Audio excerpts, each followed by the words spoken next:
பரணி கேக்குதா? ஆரம்பிச்சிடலாமா? ஒரு வழியா அரசியல் பரபரப்புகள், அந்த கடைசி கட்ட பரபரப்பு கிளைமேக்ஸ் எல்லாம் நெருங்கிருச்சு. பரபரப்பு முடிஞ்ச ட்விஸ்ட் அண்ட் டர்ன்ஸ் இல்லாம சுபம் போட்டாங்க. அதனால சினிமா அப்டேட்ல இருந்து ஆரம்பிங்க. அந்த பரபரப்புனால தான் இன்னைக்கும் சினிமா அப்டேட்ஸ் ரொம்ப கம்மியா இருக்கு. பட் வந்த வரைக்கும் சொல்றேன், இன்னைக்கு விஜய் தேவர்கொண்டா அவர்கள் பர்த்டே. ஸோ அந்த பர்த்டே ஸ்பெஷலா வந்துட்டு ரணபல்லி ஒரு நிமிஷம் ப்ரோ. ரணபல்லி ரவுடி ஜன்னர் கமல் ப்ரோ ப்ளீஸ் இருங்க, நான் சொல்றேன் இன்னும் தான் சொல்றேன். ரவுடி ஜன்னர் தானா அந்த படத்துல இருந்து பர்த்டே விஷஸ் போஸ்டர் ரிலீஸ் பண்ணியிருந்தாங்க. அதுக்கப்புறம் ரணபலி அதுல இருந்தும் பர்த்டே விஷ் போஸ்டர் ரிலீஸ் பண்ணியிருந்தாங்க.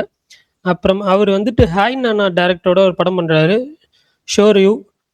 அந்த படத்துல இருந்தும் பர்த்டே விஷ் போஸ்டர் ரிலீஸ் பண்ணியிருந்தாங்க. அப்புறம் கான்சிட்டி படத்துல இருந்து நான் தான் கிங் அப்படின்ற லிரிக் வீடியோ ரிலீஸ் பண்ணியிருந்தாங்க, செகண்ட் சிங்கிள். கருப்பு புக்கிங்ஸ் நாளைக்கு ஈவினிங் 4 PM அப்படின்னு சொல்லி அனௌன்ஸ் பண்ணியிருக்காங்க. தமிழ்நாடு புக்கிங்ஸு ஃபஸ்ட்டு ஷோ 9 மணிக்கு வேர்ல்டு வைட். ஸோ நாளைக்கு புக் பண்ணிடுங்க எல்லாரும். அப்புறமேட்டு விஸ்வநாதன் சன்ஸ் அது வந்து ஆகஸ்ட் 14th ரிலீஸ் பண்ணுறதா பிளான் பண்ணிட்டுருக்காங்களாம்.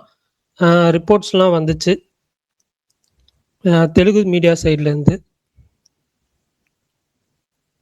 அப்புறம் மோஸ்ட் அவைட்டட் திருஷ்யம் 3 அந்த படத்தோட ட்ரெய்லர் ரிலீஸ் பண்ணியிருந்தாங்க ஒரு 2 நிமிஷத்துக்கு. ட்ரெய்லர் லான்ச் ஈவெண்ட்டும் வச்சுருந்தாங்க. அதில் வந்துட்டு திருஷ்யம் 3 வந்து ஜார்ஜ் குட்டியோட எமோஷன்ஸும் பயமும் தான் வந்துட்டு இந்த படத்தை வந்து கேரி பண்ணிட்டு போகும். சில சர்ப்ரைசஸ் இருக்கும், பட் ரொம்பலாம் எக்ஸ்பெக்ட் பண்ணாதீங்க, டிசப்பாயிண்ட் ஆயிடுவீங்க அப்படின்னும் சொல்லியிருந்தாரு. அப்புறம் மலையாளம் ஃபிலிம் தொடக்கம் அந்த படம் வந்துட்டு ஆகஸ்ட் 7 ரிலீஸ் பிளான் பண்ணுறாங்க. அவ்வளோதான். இவ்வளோதான் அப்டேட்ஸ் வந்திருக்கு. ஸோ ஏதாவது விட்டு போயிருந்துச்சுன்னா சொல்லுங்கள், தெரிஞ்சுக்கிறேன்.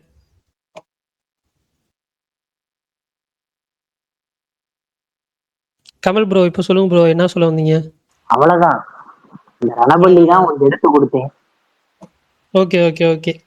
அது நான் அவருக்கு ஒரு இதாக வச்சிருந்தேன், ஒரு ஃப்ளோவாக வச்சிருந்தேன், அதனால தான், வேற எதுவும் கிடையாது. திருஷ்யம் வாலா 2 பார்த்தேன். சொல்லுங்க.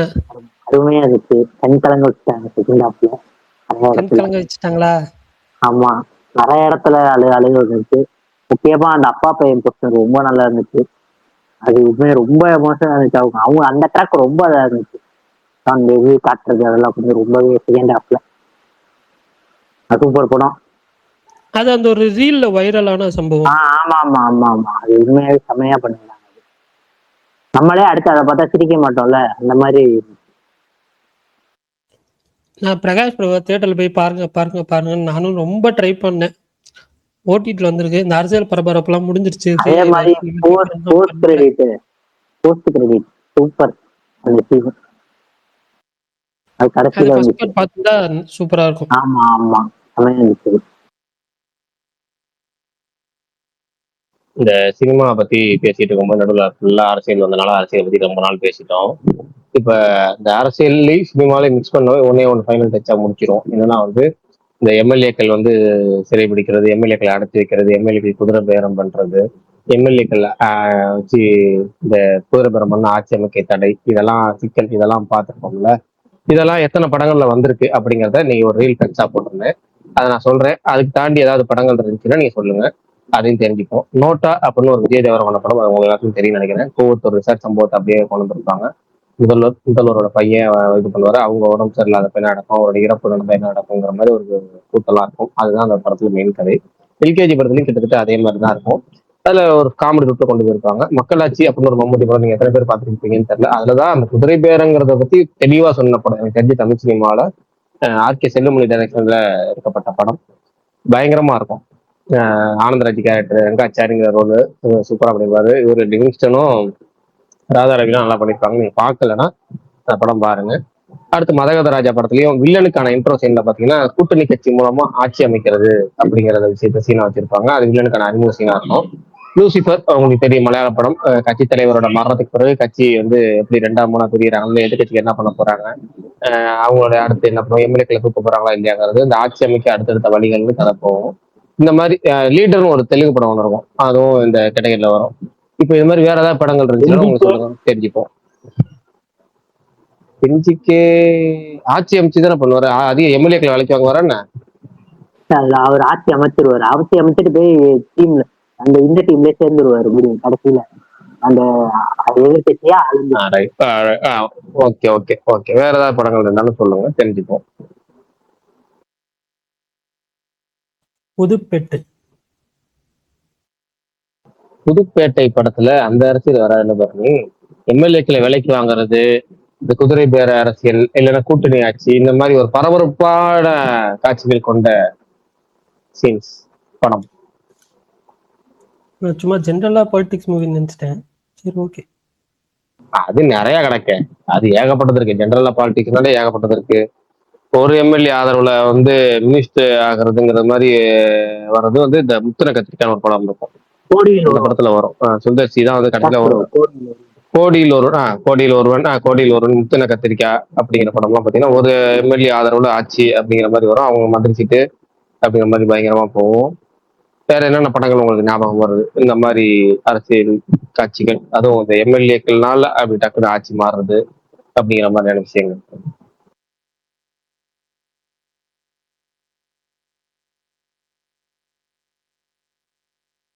தெரியல, எனக்கு அவ்வளவுதான் பெருசா தெரியல.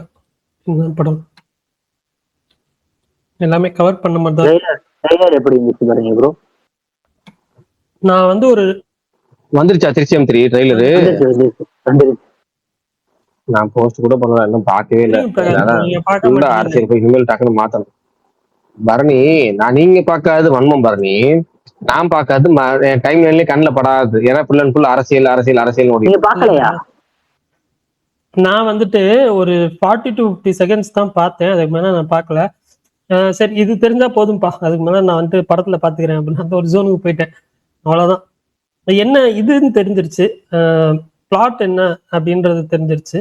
இப்ப அதை எப்படி இன்ட்ரெஸ்டிங்கா கொண்டு போக போறாங்க அப்படின்றத ஒருத்தர் வந்து இந்த வாட்டி மீடியா போல.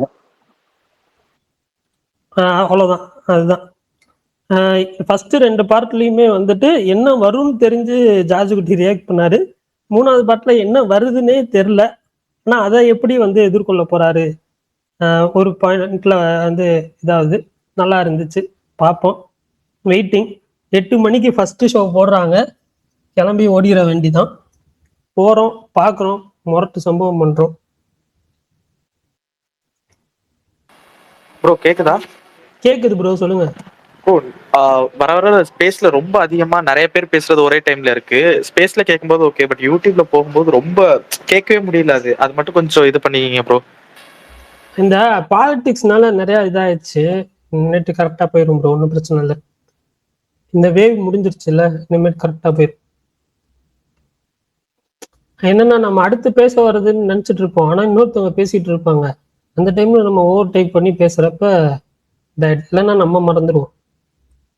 நேற்று நானும் பண்ணேன், இல்லைன்னு நான் சொல்ல மாட்டேன். இல்ல நார்மலா ஸ்பேஸ்ல இருக்கும்போது தெரியல, பட் வந்து யூடியூப்ல போய் பார்க்கும்போது ரொம்ப அது என்ன பேசுறாங்கன்னே புரியல. அது ஒரு நேத்துல ஒரு 5 நிமிஷம் ரொம்ப மோசம்.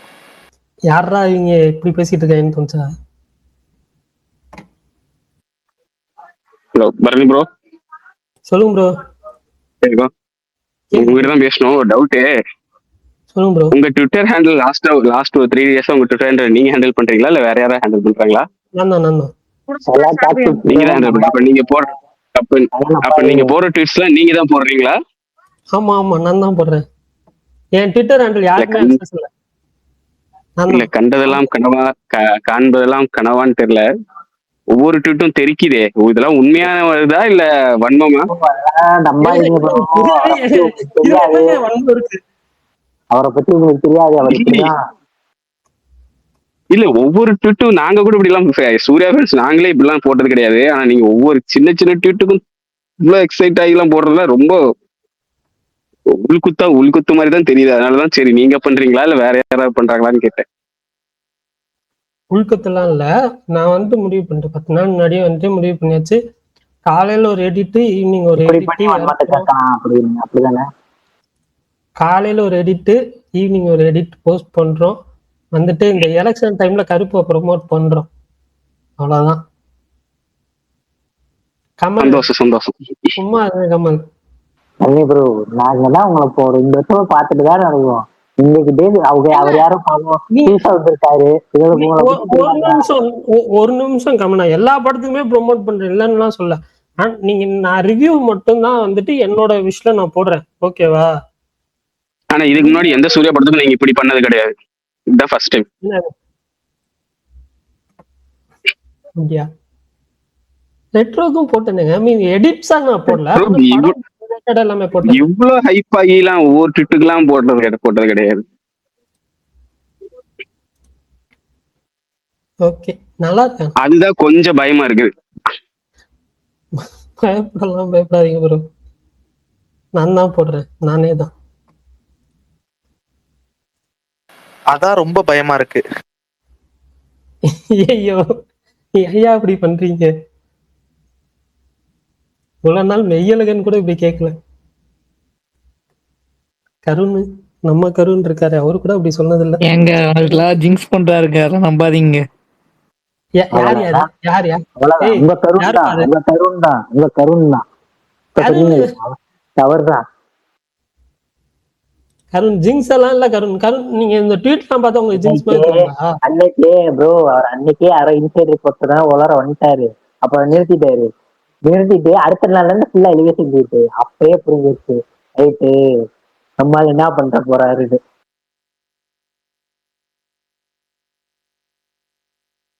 கமல் கமல் இல்ல கமல், நான் நீங்க சொன்னது வந்துட்டு கனவு கண்டேன் கமல், விட்டுருங்க கமல். அந்த பேச்சு மறுபடியும் கொண்டு வராதீங்க கமல். நீங்க அதுக்கப்புறம் நடந்த சரி பரணி ப்ரோ, என்ன கருப்பு ஏதோ heard about negative things about கருப்புன்னு போட்டு ஹைப் பண்ணிட்டு இருக்கீங்க டிஎல்ல டெய்லியும். அவ்வளவுதான் நெகட்டிவ் திங்ஸா? பாத்தீங்களா எல்லாருக்கும் அதே டவுட் இருக்கு பாத்தீங்களா? அப்ப பாருங்க, நாங்க எல்லாம் நினைக்கிறது ஒண்ணுதான், நீங்க மட்டும் ப்ரோ. அவர் தான் சொன்னாரு, பேச சொல்ல வந்தாரு ஒரு நாள், அப்புறம் நிறுத்திட்டாரு. ஏதோ நினைச்சு நிறுத்திட்டாரு. யாரா அவருக்கு இன்டர்வியூ போட்டு சொன்னாங்கன்னு. அது சொன்ன அடுத்த நாள் வந்து ஃபுல்லா எலிவேஷன் போயிட்டு தண்ணி வரும்ல. கமல் இல்ல கமல், நான் அது வந்துட்டு ஓப்பனா அது ஸ்பேஸ்ல சொல்லக்கூடாது, படம் ரிலீஸ்க்கு முன்னாடி அப்படின்றதா, வேற எதுவும் கிடையாது. அது படம் வரட்டும், நம்ம பார்க்கலாம். நாளைக்கு இப்போ ட்ரெய்லர் வருது, நாளான்னைக்கு வரும். நாளைக்கு இல்லைன்னா நாளான்னைக்கு வரும் ட்ரெய்லர், நம்ம பார்த்துட்டு. நாளான்னைக்கா? ஏங்க இப்ப நாளைக்கு தான் வந்து புக்கிங்ஸ் ஓபன் பண்றாங்க. நாளைக்கு வந்து சிஎம் பதவி ஏற்கிறாரு. சிஎம் பதவி ஓபன் பண்ணணும். என்னங்க சம்பந்தமே இல்லாம ஏதோ பண்றானுங்க. என்ன கமல் புரியல? நாளைக்கு 6 மணிக்கு ட்ரெய்லர் விட்டுட்டு 7 மணிக்கு புக்கிங் ஓபன் பண்ணலாம். அதை விட்டுட்டு மண்டே ட்ரெய்லர்னால அது 3 நாளைக்கு முன்னாடி எல்லாம் ஃபர்ஸ்ட் அது பேட் டெசிஷன். இல்ல கமல், எனக்கு புரியுது. என்னன்னா நாளைக்கு தான் வந்துட்டு விஜய் பதவி ஏற்கிறாரு. இப்ப பதவி ஏற்கிற நியூஸ வந்துட்டு போடுவாங்களா இல்ல வந்துட்டு போடுவாங்களா? சாயந்தரம் ட்ரெய்லர் வரும், காலை மத்தியானத்தோட. பரணி ப்ரோ, அது காலையில 10 மணிக்கு தானே, ஈவினிங் வரைக்கும் இருக்கும். 5-6 மணி வரைக்கும் அது வீடியோ எல்லாத்துலயும் வரும். அப்புறம் 4 மணி 3 மணி வரைக்கும் இருக்கும் ப்ரோ. அதுக்கப்புறம் அடங்கிடும். அப்புறம் 6 மணிக்கு ட்ரெய்லர் விட்டா கரெக்டா இருக்கும். அது தெரியல. ஆனா 4 மணிக்கு நாளைக்கு புக்கிங் ஓபன் பண்றாங்க, அது வரைக்கும் சந்தோஷம் எனக்கு. எல்லாரும் உங்க வாழ்த்துக்கள் சொல்லுங்க அண்ணனுக்கு. பரணி ப்ரோ, நீங்க இருக்கீங்க, நீங்க கரெக்டான ஆளு. எதுக்கு வாழ்த்துக்கள்? இதுக்கா? சக்கப்பட்டார் மதன் ப்ரோ, நோட் பண்ணி. விஜய்க்கு வாழ்த்துக்கள் சொல்றீங்களா? விஜய்க்கு வாழ்த்துக்கள் இல்ல, டக்குன்னு எனக்கு ஸ்ட்ரைக் ஆகல bro, sorry. Prakash bro, Vijay ஃபேன்ஸை விட நாங்க தான் ஹாப்பியா இருப்போம். சொல்லுங்க. பிரகாஷ் பாய், இது 2 நாளைக்கு முன்னாடி நடந்த ஸ்பேஸோட ஃபீட்பேக் தான் இது. இன்னைக்கு நடக்கிறதுக்காக கிடையாது. அன்னைக்கு தோழர் ஆதி பிரதருக்கும் மதனுக்கும் ஒரு இது போனுச்சு இல்ல, ஒரு ஹாட் டாபிக்கா போனுச்சு. அப்ப கூட அவரு 2 வார்த்தை சொல்லிட்டாருன்னு சொன்னாங்கல்ல, அதுக்கும் நீங்க சொன்னீங்க. அவரு சினிமா வசந்துக்குமே ரிவ்யூக்குமே அப்படிதாங்க. விட்டு கேக்குது ப்ரோ. இருங்கண்ணா, இப்ப தெளிவா கேக்குதுங்களா?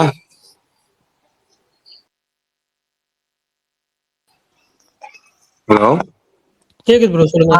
இன்னைக்கு மதனுக்கும் ஆதிக்கும் டாபிக் போயிட்டு இருந்தப்ப கூட அவர் 2 வார்த்தை இளவு, அப்புறம் ஏதாவது கருமம் அப்படின்லாம் வார்த்தை விட்டப்ப கூட நீங்க கேளுங்கன்னு சொன்னப்போ கூட அவர் சினிமாக்கே ரிவ்யூக்கே அப்படிதாங்க சொல்லுவாரு, அவரோட வழக்கே அப்படிதான் சொன்னீங்க. ஆனா நீங்க சின்னதா ஒரு ஸ்பேஸ்ல சவுண்ட் வந்தா கூட நிப்பாட்டுற ஆளு. சவுண்ட் கேக்குதுங்க பேசாதீங்க, யூடியூப்ல கேட்கணும் இடைஞ்சலா இருக்கும் அப்படி சொல்ற ஆளு. நீங்க முன்னாடியே அவர் சினிமா பத்தி பேசுறப்ப அவர்கிட்ட அப்படி பேசாதீங்கன்னு சொல்லிருக்கீங்கன்னு எனக்கு தெரியல. பட் சொல்லி தடுத்திருந்தீங்கன்னா அவர் இன்னைக்கு பொதுவா 1 to 1 பேசுறப்ப கூட அதை கொண்டு வர மாட்டார், அந்த வார்த்தை யூஸ் பண்றத.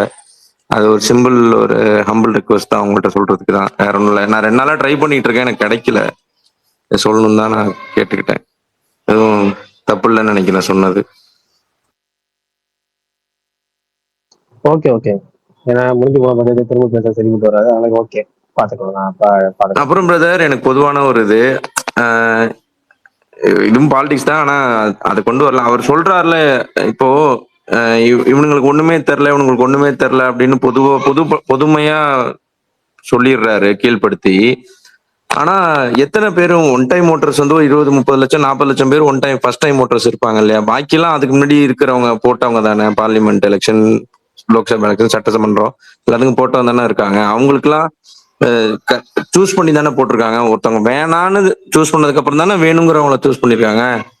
அதுவும் இருக்குல்ல. ஆனா இவர் பொதுவாவே எல்லாரையும் கீழ்மைப்படுத்திடுறாரோ அப்படிங்கிற மாதிரி இருக்கு. அப்படி எதுவும் பேசினா அதையும் கொஞ்சம் அட்ரஸ் பண்ணுங்க, அப்படி எல்லாரையும் பொதுவா சொல்லாதீங்க அப்படின்னு. நம்ம வந்து ஒருத்தவங்க என்ன இல்ல இல்ல, அது ஏங்க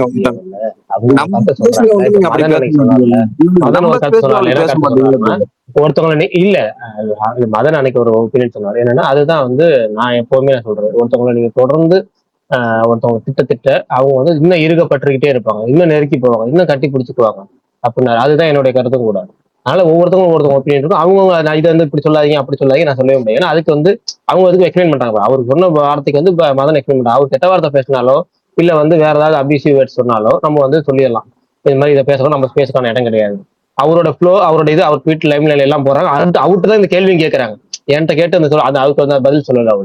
அவர்கிட்ட இந்த கேள்விக்கான பதில் கேட்டும்போது அவர் அதை சொல்லும் போது இவங்க அதை விளக்கம் கொடுக்குறப்ப அன்னைக்கு மதன் சொன்ன ஸ்டாண்டு தான் என் ஸ்டாண்டு. மதன் இன்னைக்கு தெளிவா சொன்னார். அவர் பெரும்பாலும் என்னுடைய அந்த அரசியல் பொறுத்த வரைக்கும் நான் பேசுறதுல என்னுடைய கருத்துக்களும் மதன் கருத்துக்களும் பெரும்பாலும் ஒத்து போகுது. மற்ற விஷயங்கள்ல எப்படி எனக்கு தெரியாது. நான் வந்து அந்த கருத்து அதுக்கு முன்னாடி கணிப்பாகட்டும் எல்லாத்தையும் அதே மாதிரி அந்த விஷயத்தையும் நான் பாக்குறேன். அன்னைக்கு ஆதிட்ட பேசும்போது அதுக்கு முன்னாடி இன்னொரு விஷயம் சொல்லிடுறேன். யாரையும் நீங்க மட்டம் தட்ட அவங்க தலைவர்களும் ஏதோ அவங்க இன்னும் நெருக்கி போவாங்க. அது அவங்களோட ஈகோ இஷ்யூவா மாறும், பர்சனல் ஈகோவா மாறும். தப்பாவே இருந்தாலும் ஆமாட்டா தப்புடான்னு சொல்லுவாங்க. வேறல அதுதான் என் ஒப்பீனியன். நான் நிறைய பேர்த்த சொல்லியிருக்கேன். அதை நம்ம பர்சனலா சொல்லுவோம். இங்க அவங்களோட ஒப்பீனியன் அவங்க ரெஜிஸ்டர் பண்றாங்கிறது மட்டும் நம்ம கடந்து போகிற மாதிரி இருக்கும். அவ்வளவுதான். சரி இல்ல, இது எனக்கு என்னன்னா நம்ம ஸ்பேஸ்க்குன்னு ஒரு கேரக்டர் இருக்கு. இப்ப கார்த்திக் ரவி டைமர் ஸ்பேஸ்னா அதுக்கு ஒரு கேரக்டர் இருக்கு, ஓகேங்களா? நம்ம உங்க ஸ்பேஸ் வந்து அந்த நேரத்துக்கு அந்த சுய விமர்சனத்தோட இருக்கும். இந்த ப்ராடக்ட் சரியில்லை அவ்வளவுதான் அப்படின்னு சொல்லிட்டு நீங்க மூவ் ஆன் ஆயிடுவீங்க. அவர் பொதுவாவே எப்ப பார்த்தாலும் அப்படி சொல்லிக்கிட்டே இருக்காருங்க. அது மட்டும் தான் எனக்கு ஒரு இது, வேற ஒன்றும். அது சில பேர் வந்து நம்ம என்ன சொன்னாலும் மாற மாட்டாங்கல்ல. அந்த கேட்டகரியில வரக்கூடிய ஆட்கள் அதுல ஒரு 4-5 பேர் இருக்காங்க. அதுல ஒரு ஆள் அவரு நம்ம என் ஒப்பீனியன் இது அப்படின்னு ரெஜிஸ்டர் பண்றாங்க. நம்ம முடிஞ்ச அளவுக்கு சொல்லலாம், அவ்வளவுதான். அடுத்து இன்னொன்னு சொல்ல மறந்துட்டாங்க. இந்த எலெக்ஷன் ரிசல்ட் வந்த அன்னைக்கே சொல்லணும்னு நினைக்க அதை மறந்துட்டேன். அந்த வின்னிங் பிரைஸ் அனௌன்ஸ் பண்ணியிருந்தேன், கரெக்டா எக்ஸாக்டா சொல்லணும். அப்படி யாருமே எக்ஸாக்டா சொல்லல. ஏன்னா எல்லாருமே கணிச்சது வேற, நடந்தது வேறங்கிற மாதிரி ஆயிடுச்சு. அதனால எக்ஸாக்ட் அந்த 5 கேள்விக்கான பதில சொல்லாம எனக்கு ஒரு 1000 ரூபாய் காப்பாத்தி கொடுத்துருக்கீங்க. அந்தையும் நான் சொல்லணும்னு நினைச்சு மறந்து போயிட்டேன். இன்னைக்கு சொல்லிடுறேன், எல்லாரும் சேர்ந்து ஒரு 1000 ரூபாய் எனக்கு காப்பாத்தி கொடுத்துருக்கீங்க. நீங்க வேணா அந்த ஆக்சிஸ் மை இந்தியா பிரதீப் குப்தாவுக்கு அனுப்பி விட்டுருங்களேன், நம்பரை வாங்கி சீப் பண்ணி விட்டுருங்களேன். அது நம்மள்ட்ட சினிடாக்ல அவர் வந்து கமெண்ட் பண்ணலையே.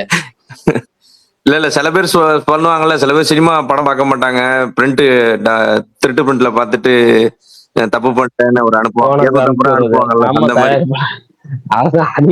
அவர் நம்ம லிங்க நம்ம ஸ்பேஸ் லிங்க்ல கமெண்ட் பண்ணிருக்கலாம், இல்ல ட்வீட் லிங்க்ல வந்து கமெண்ட் பண்ணிருக்கலாம். அப்பதானே அது எலிஜிபிள். சரி, ஒரு வழியா இந்த பழைய பஞ்சாயத்து, அப்புறமேட்டு பல பஞ்சாயத்து, அப்புறம் அரசியல், இதெல்லாம் ஒரு முடிவுக்கு வந்து கிளைமேக்ஸ் வந்துச்சு. கருப்பு பத்தி பேசலாமா? 4 மணிக்கு ஓபன் பண்ணிடுவாங்களா ப்ரோ? ஓபன் பண்ணிடுவாங்க. ஏன்னா காலையில வந்து அவர் ஸ்வேரிங் செரிமனி முடிஞ்சவனே அதுக்கான டாக்ஸ் வந்து ஆல்மோஸ்ட் வந்து குறைய ஆரம்பிக்கும். ரெகுலரா அந்த பாலிடிக்ஸ் அதை பத்தி பேசுறவங்க மட்டும் அதிகமா பேசுவாங்க. இந்த ரெகுலர் அந்த நியூஸ் பாக்குற அந்த விஷயங்கள் எல்லாமே வந்துட்டு டோட்டலாவே கொஞ்சம் நார்மலைஸ் ஆக ஆரம்பிக்கும். அப்போ வந்துட்டு சினிமாக்கான ஸ்கோப் திரும்பியும் பேக் டு ஃபார்ம் வரும்.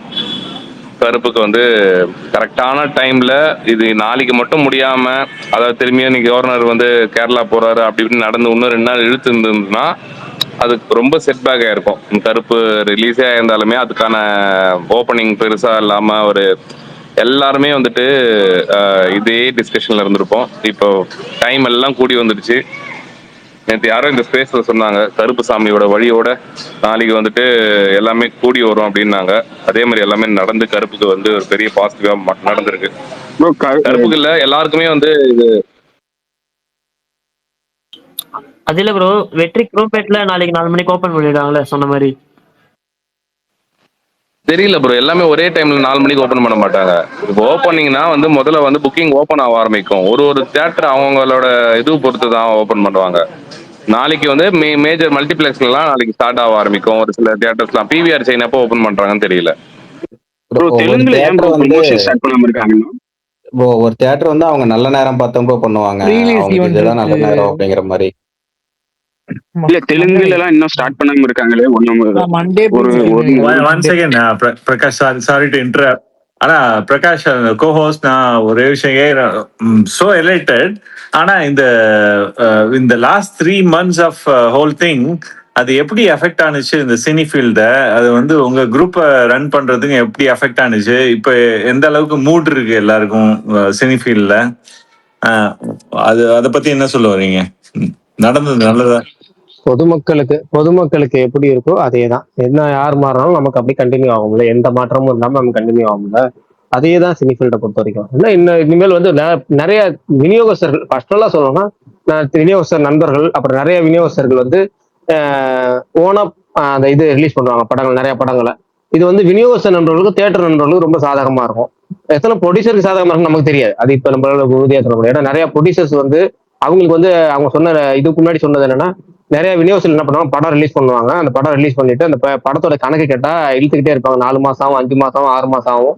சரி சேர கொடுக்கணும், சேர வந்து 1 வருஷம் கழிச்சு கொடுக்குற விநியோகஸ்தர்கள் இருக்கிறாங்க. அவங்க என்ன காரணம் சொல்லுவாங்க, தேட்டருக்காரங்க சரியா சேர தரல, தேட்டருக்காரங்க சரியா சேர தரல அப்படின்னாங்க விநியோகஸ்தர்கள். ஆகும்போது தயாரிப்பாளருக்கு நிறைய தயாரிப்பாளர், அதாவது பெரும் ஜாம்பவான்கள் கிடைச்சிடும், உடனே 3 வாரத்துல கிடைச்சிரும்.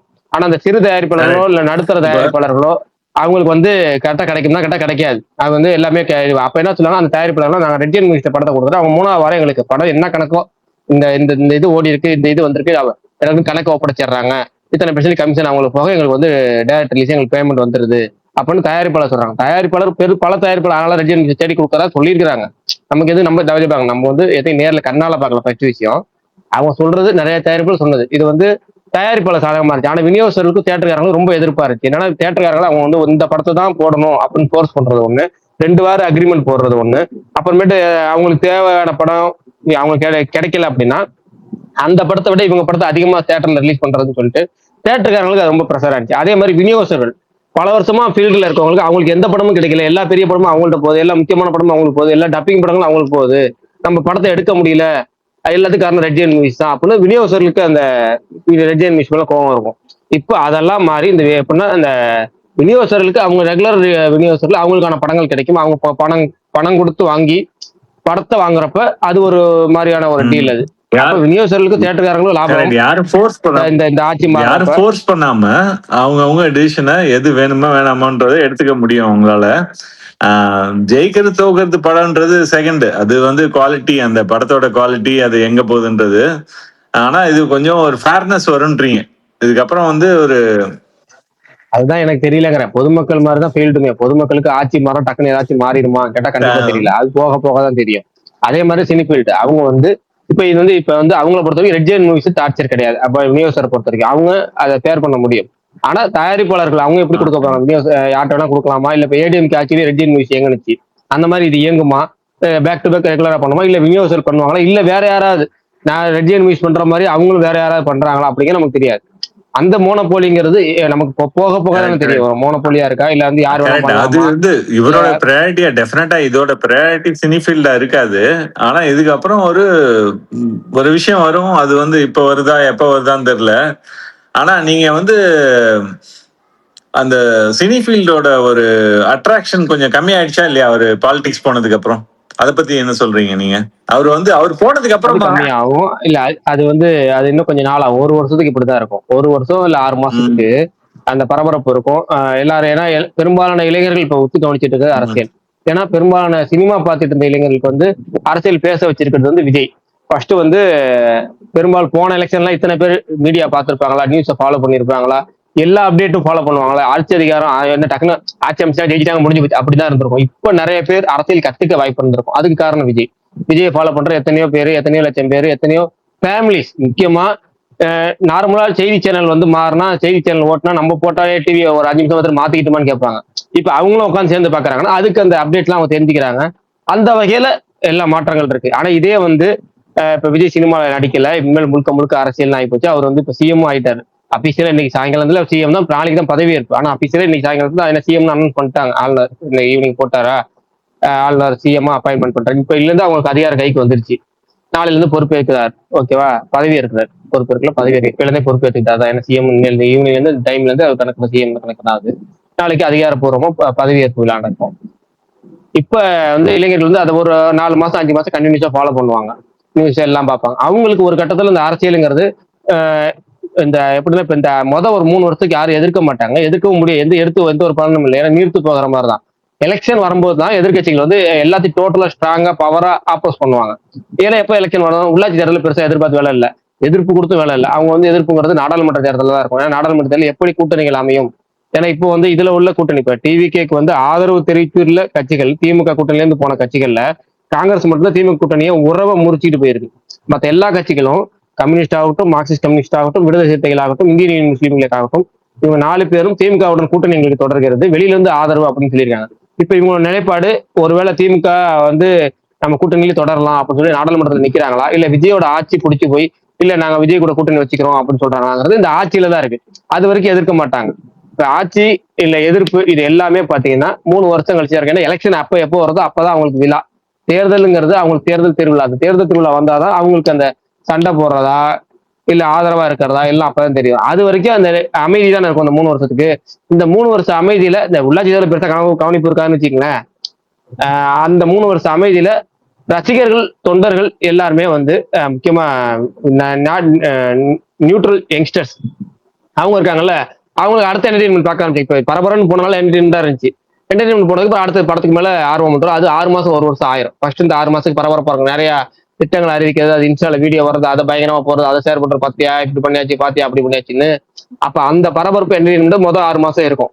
அதுக்கப்புறம் நார்மல் ரூட் தாங்கிறப்ப அதுக்கப்புறம் என்டர்டைன்மெண்ட் கேட்க ஆரம்பிப்பாங்க. அதுக்கப்புறம் படங்கள் மேல திரும்ப ஆர்வமாகவும் வேற ஏதாவது என்டர்டைன்மெண்ட் ஃபேக்டர் தேட ஆரம்பிப்பாங்க. அது படங்களோ, கிரிக்கெட்டோ, மேட்சோ, எதுவோ ஒன்றும் அது என்டர்டைன்மெண்ட் அதுக்கப்புறம் 6 மாசம் கழிச்சு தான் மாறும். அது வரைக்கும் இது தொடரும். டக்குன்னு சில பேர் கேட்கலாம், கருப்பு அடுத்த வாரமே வருது, அப்ப இந்த ஸ்பேட் அவுட் ஆகாதா, அரசியல் திரும்ப வந்து சினிமா தான் திரும்ப சினிமா மாறிடுவாங்க? கண்டிப்பா கிடையாது.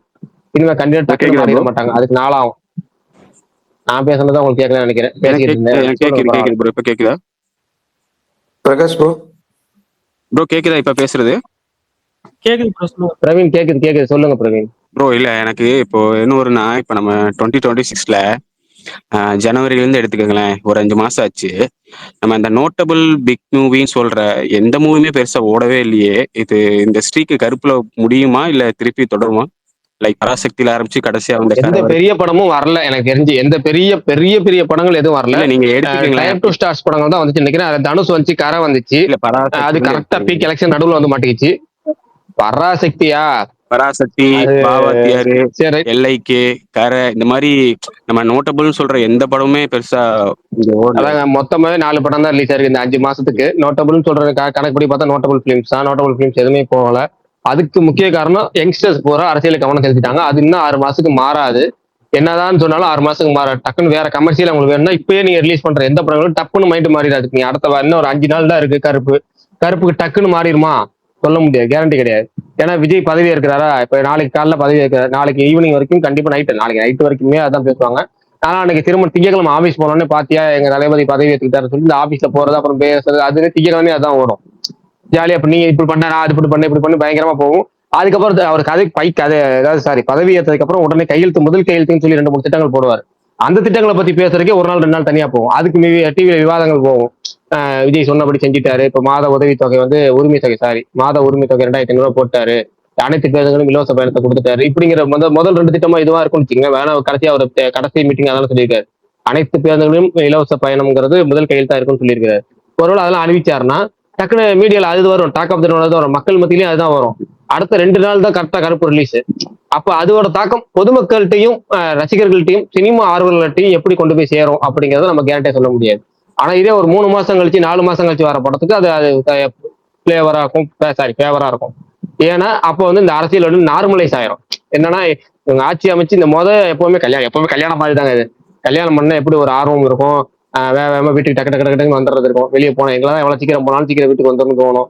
நார்மலா அந்த ஒரு பரபரப்பு இருக்கும். எல்லாம் இந்த ஒரு இது புது மாப்பிள்ளை புது பொண்ணு அப்படின்னு சொல்ற பரபரப்புலாம் ஆசை 60 நாள் மோகம் 30 நாள் சொல்ற மாதிரி அந்த 30+60ங்கிற மாதிரி அப்படி போகும். 90 நாள் 3 மாசம் கணக்கு, அவ்வளவுதான். அதே மாதிரிதான் இந்த யங்ஸ்டர்ஸ்க்கான அந்த அரசியல் ஆர்வமும் அப்படிதான் இருக்கும் ஸ்டார்டிங்ல. அப்புறமேட்டு நியூட்ரலைஸ் ஆகி திரும்ப எப்போ வரும்னா எலெக்ஷன் டைம்ல திரும்ப பீக் வந்துடும். அப்ப திரும்ப சண்டை போடுறது, பயங்கரமா பீக்ல இருக்கு, திரிச்சா ட்ரெண்டிங் ஆகுறது அப்படின்னு பயங்கரமா போகும். அதனால அடுத்த இந்த 3 மாசத்துக்குள்ள ரிலீஸ் ஆகிற படங்களுக்கு வந்து ரொம்ப சூப்பரா இருக்கும். கருப்பு வந்து பயங்கரமா இருக்கணும், ஃபுல் கமர்ஷியல் பயங்கர ஒரு மசாலாவா இருந்துச்சுன்னா நீங்க வந்து டாக் ஆஃப் தி டவுனுக்கு கொஞ்சம் அது நல்லா சூடு பிடிக்கும். இப்ப என்னன்னா சோர்ந்து போயிருக்க ரசிகர்களுக்கு சண்டை போட்டு வெறுப்பான ரசிகர்களுக்கும் ஒரு ஆறுதல் தேவை, மன நிம்மதி தேவை, ஒரு குதூகலம் தேவை. அந்த குதூகலத்தை இந்த படம் கொடுத்துச்சுன்னா கண்டிப்பா இது எல்லாத்தையும் மாத்தி டோட்டலா படம் ஓடும். இவ்வளவுதான் சிம்பிள். அதுக்கு வந்து படம் வந்து எந்த ஒரு மிக்சடா கூட வரக்கூடாது. ரிவ்யூஸ் சூப்பர் பாய், பரவாயில்ல, சூர்யாவுக்கு எதிர்பார்த்த மொரட்டு கம்பேக் கூட இதுதான் அப்படிங்கிற அந்த இது வந்தா மட்டும்தான் அந்த இது சாத்தியம். இந்த இதெல்லாம் ஃபேட் அவுட் பண்ணிட்டு வெளியே வர முடியும். ஆனா இதுக்கு முன்னாடி வந்த எல்லா பெரிய ப்ரோ ஒண்ணும் இல்ல, எனக்கு விஜய் வந்து சினிமா துறைக்கு என்ன பண்ணுவாருன்னு நீங்க எதிர்பார்க்கறீங்கன்னு ஒண்ணு இருக்கு. நான் என்ன நினைக்கிறேன்னா 3 விஷயம். ஒண்ணு, இந்த என்டர்டைன்மெண்ட் டேக்ஸ் 8% கட் பண்ணலாம். இல்ல அந்த 5 ஷோக்கான பர்மிஷன் கேட்டுக்கிட்டே இருக்கிறது இருக்கு இல்லையா, அதை வந்து அலோவ் பண்ணலாம். 3 நாளைக்கு அந்த மாதிரி அலோவ் பண்ணலாம். 5 ஷோ எடுத்துக்கோங்கன்னு சொல்லி. 4 மணி ஷோ நான் கேட்கல, 6 மணி 7 மணிக்கு அப்புறம் ஸ்டார்டிங் அந்த மாதிரி.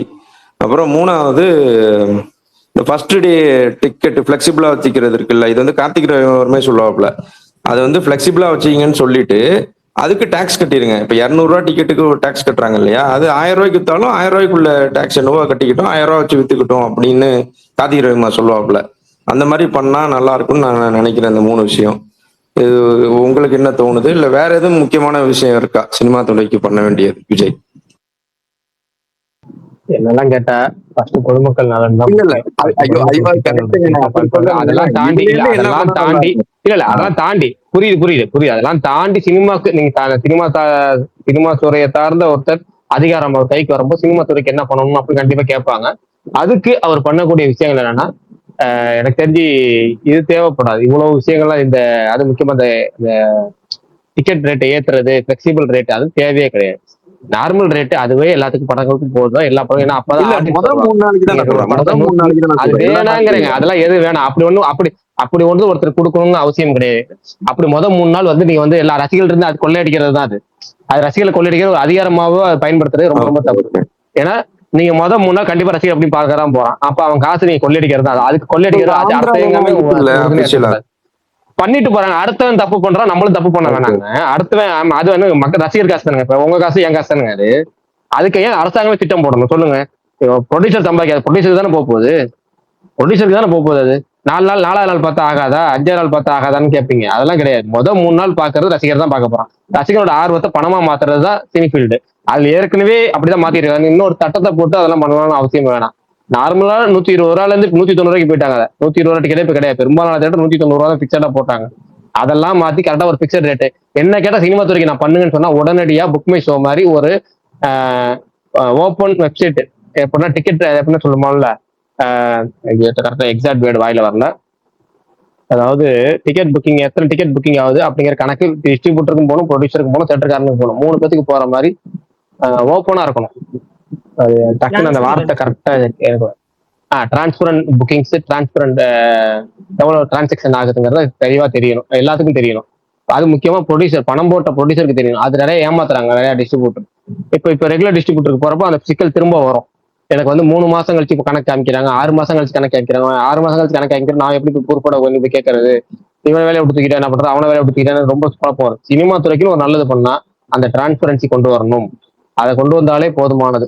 எத்தனை கோடி ஒரு படம் வசூலாகுங்கிறது அந்த 3 பேருக்கு தெரிஞ்சே ஆகணும்.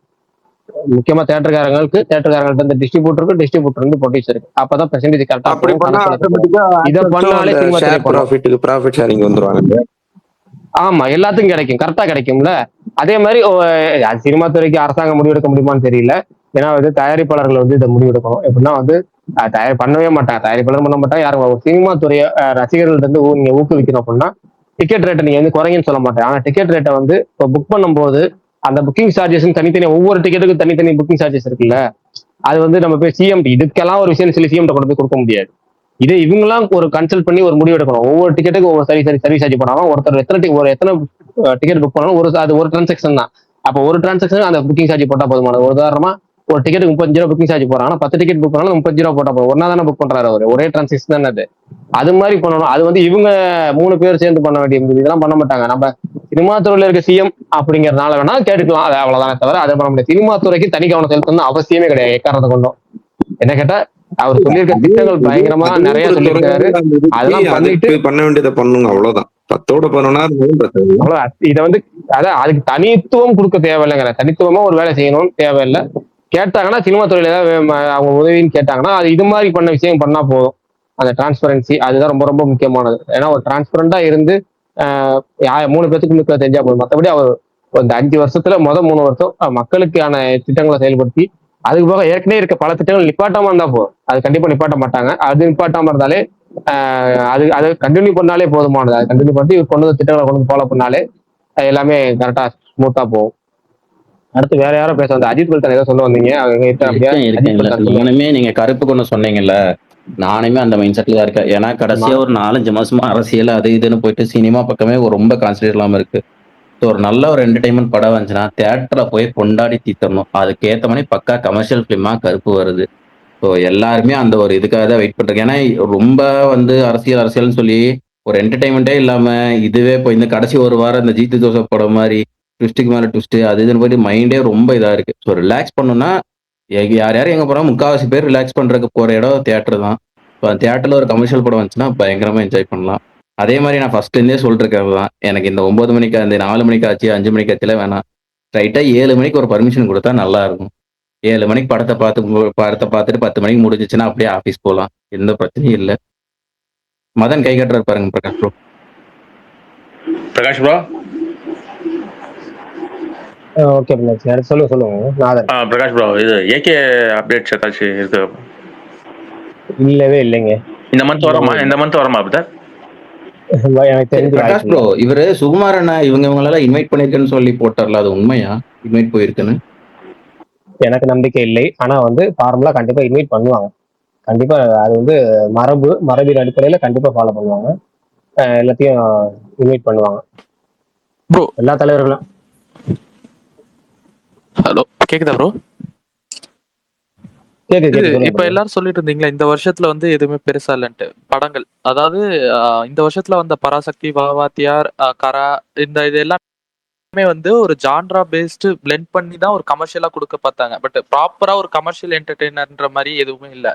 இப்போ வந்து ஒரு பெரிய ஹீரோஸ் இல்லைனாலும் தாய் கிழவியோ ஒரு யூத்தோ வந்து நல்லா பண்ணுச்சு. இப்போ வந்து இது வந்து ஓரளவு அந்த இதை மேட்ச் பண்ணாலே இதுக்கு வந்து கூட்டம் ஆடியன்ஸ் வர்றது இருக்கும்ல. இப்ப எக்ஸ்டெண்டடா ஒரு கூட்டம் வர்றது இல்லாம ஃபேமிலி ஆடியன்ஸ் இப்ப வந்து ஒரு மே மாசம் சம்மருக்குன்றப்ப ஒரு கூட்டம் நார்மலா இருக்கும்ல தியேட்டருக்கு, அந்த கூட்டம் வந்தாலே கருப்புக்கு வந்து ஒரு இது இருக்கும்ல.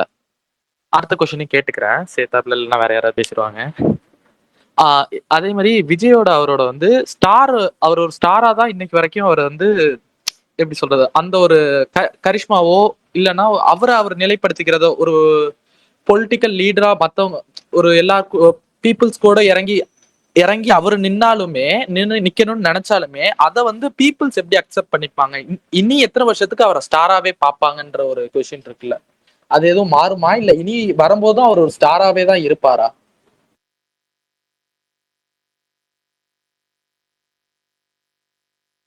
இல்ல, இதுக்கு மதன் பதில் சொல்லுவாரு. மதன் சொல்லுங்க மதன். எனக்கு தெரிஞ்சு அவரு ஸ்டாராவே தான் மக்கள் பார்ப்பாங்கன்னு தான் எனக்கு தோணுது. ஏன்னா அந்த எப்படி சொல்றது, இப்போ விஜய் வந்து ஆஹ் இந்த மாதிரியான ஒரு முதலமைச்சர், ஒரு என்ன சொல்றதுன்னா, நம்ம தமிழக அரசியல் வரலாற்றுல இப்படியான ஒரு ஒரு ஒரு என்ன சொல்றதுன்னா, ஒரு பன்முகத்தன்மை கொண்ட ஒரு ஆள் வந்து முதலமைச்சர், அது இந்த காலகட்டத்துல ஆயிருக்கிறதுங்கிறது ரொம்ப இதா இருக்கும். இப்ப நீங்க நீ வருங்காலத்துல நீ பார்க்க போறது எல்லாமே ஒரு முதலமைச்சர் வந்து இப்படி இப்படி பார்ப்பாங்களா, இப்படி பண்ணுவாங்களா, இப்படி பேசுவாங்களா, இந்த மாதிரி இது பண்ணிக்குவாங்களா அப்படிங்கிற அந்த கேள்வி வந்து வந்துகிட்டே தான் இருக்கும். ஏன்னா இது நாள் வரைக்கும் நம்ம பார்த்துட்டு வந்தவங்க எல்லாமே அந்த ட்ரெடிஷ்னல் பாலிடிக்ஸ் அப்படிங்கிற ஒரு இதுல இருந்து வந்தவங்க. அதுக்கு எதுவுலையுமே அந்த ட்ரெடிஷ்னல் பாலிடிக்ஸ்குள்ள எதுலையுமே தன்னை உட்படுத்திக்காம இன்னைக்கான சூழ்நிலைகளுக்குள்ள எப்படி இருக்கோ அதை அடாப்ட் பண்ணிக்கிட்டு உள்ள வந்திருக்கிறாரு. அதை பெரும்பான்மையான மக்கள் ஏத்திருக்கிறாங்க. இதுல வந்து ரெண்டு விதமா இருக்கும். இது பாதகமும் இருக்கு, சாதகமும் இருக்கு. அந்த என்ன சொல்றேன்னா, அந்த சாதகத்தினாலதான் வந்து இப்போ முதலமைச்சர் ஆயிருக்காரு. இதை வந்து அவர் வந்து என்ன சொல்றதுன்னா, இதை நெறிமுறைப்படுத்துறதுல வந்து ஒரு முக்கிய பங்கு வந்து அது விஜய் கையில தான் இருக்கு. அதை மக்கள் அப்படிதான் பார்ப்பாங்க. ஆனா அதை நெறிமுறைப்படுத்த வேண்டிய முக்கியமான பொறுப்பு விஜய் கையில தான் இருக்கு, என்னை பொறுத்த வரைக்கும். அவர் எப்படி ஒழுங்குபடுத்துறாரு, எப்படி ஆர்கனைஸ் படுத்துறாங்க. ஏன்னா இதனால் வரைக்கும் அவர் ஒரு ஒரு என்ன சொல்றேன்னா, ஒரு கட்சி தலைவரா இருந்துட்டாரு. இப்போ ஒரு முதலமைச்சரா வரும்போது இனி கட்சி தொண்டர்கள் ஆகட்டும், என்னன்னா இப்போ ரெண்டு விதமா இப்ப இருக்கு. ஒரு கட்சி தொண்டர்களும் பொதுமக்களும் தனித்தனியா இருந்திருப்பாங்க இது வரைக்கும். ஒருத்தர் வந்து திமுகக்கு ஓட்டு போறான், இல்ல அதிமுக ஓட்டு போறான்னு அன்னைக்கு ஓட்டு போட்டு அவன் அன்றாட வேலையை பார்க்க போயிடுவான், அந்த இதுல பண்ணுவான், திரும்ப வந்து போயிடுவாங்க. அந்த தொண்டர்களுக்கும் மக்களுக்குமான அந்த வேறுபாடு இருந்துச்சு. ஆனா டிவிக்கை பொறுத்த வரைக்கும், விஜய் பொறுத்த வரைக்கும் இந்த தொண்டர்களுக்கும் மக்களுக்குமான வேறுபாடு இல்லை. அவங்க ரெண்டு பேருமே ஒன்றிணைஞ்சு ஒன்னோட பின்னி படைஞ்சிருக்காங்க. நாளைக்கு அவர் எங்க பார்த்தாலும் எது பண்ணாலும் அவங்க வந்து தொண்டரா இல்ல மக்களா அப்படின்னு நமக்கு அது பிரிச்சு பார்க்கவே முடியாத ஒரு இதில் தான் வரும். அப்ப அவர் வந்து அவரை தொண்டர்களாகிய மக்களையும் மக்களான தொண்டர்களையும் வழிநடத்த வேண்டியது அவரோட கையில தான் இருக்கு. மக்கள் ஆனா அவர் அப்படிதான் பார்ப்பாங்க.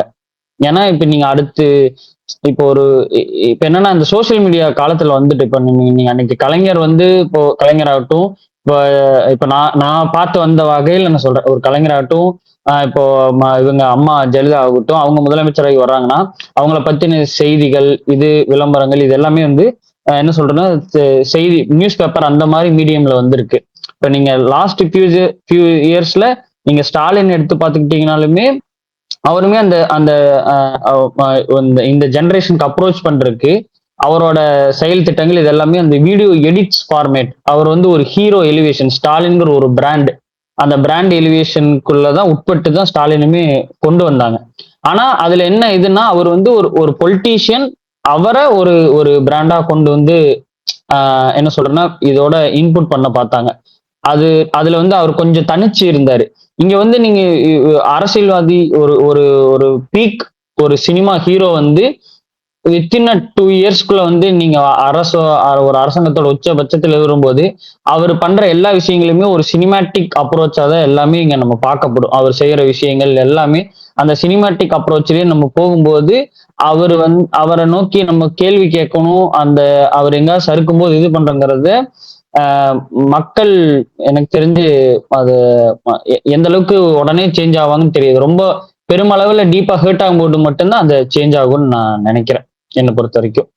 அது நான் தெரியல, எனக்கு தெரிஞ்ச அளவுக்கு சொல்றேன். வளரணும்னு எனக்கு தெரியல, ஆனா எனக்கு தெரிஞ்ச அளவுக்கு சொல்றேன்.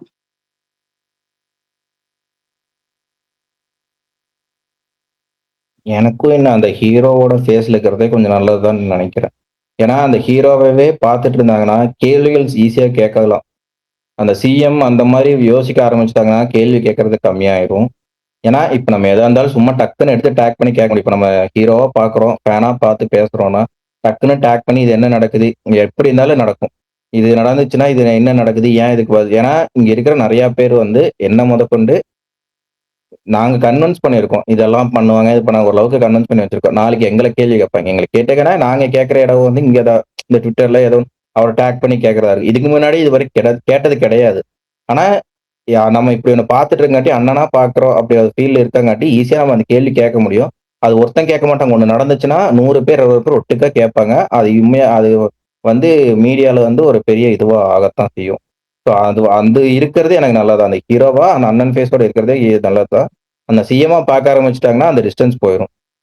அந்த டிஸ்டன்ஸ் போகக்கூடாது. அப்புறம் அவ்வளவுதான். நான் இன்னும் ஒரு விஷயம் நான் இதுல ரொம்ப பாசிட்டிவா இந்த இதை பொறுத்த வரைக்கும் பாசிட்டிவா பாக்குறத பொறுத்த வரைக்கும் நான் என்ன இதான் நினைக்கிறேன்னா, இந்த எலெக்ஷனை பொறுத்த வரைக்கும் விஜய் கேம்பெயின் பண்ணதை தாண்டியும் விஜய் பிடிச்சவங்க, விஜய் வரணும்னு நினைச்சவங்க வந்து கேம்பெயின் பண்ணது அதிகம். இப்போ உதாரணத்துக்கு இப்ப நான் இருக்கேன்னா நான் ஒரு 20-30 பேர் வரைக்கும் நான் கேம்பெயின் பண்ணிப்பேன். அந்த மாதிரி ஒவ்வொருத்தவங்க அவங்கவுங்க வீட்டுக்குள்ள அவங்கவுங்க ஆபீஸ்ல அங்கங்க இருக்கிறவங்க வந்து எந்த அளவுக்கு கேம்பெயின் பண்ணியிருக்காங்களோ அந்த அளவுக்கு கேம்பெயின் பண்ணியிருக்காங்க.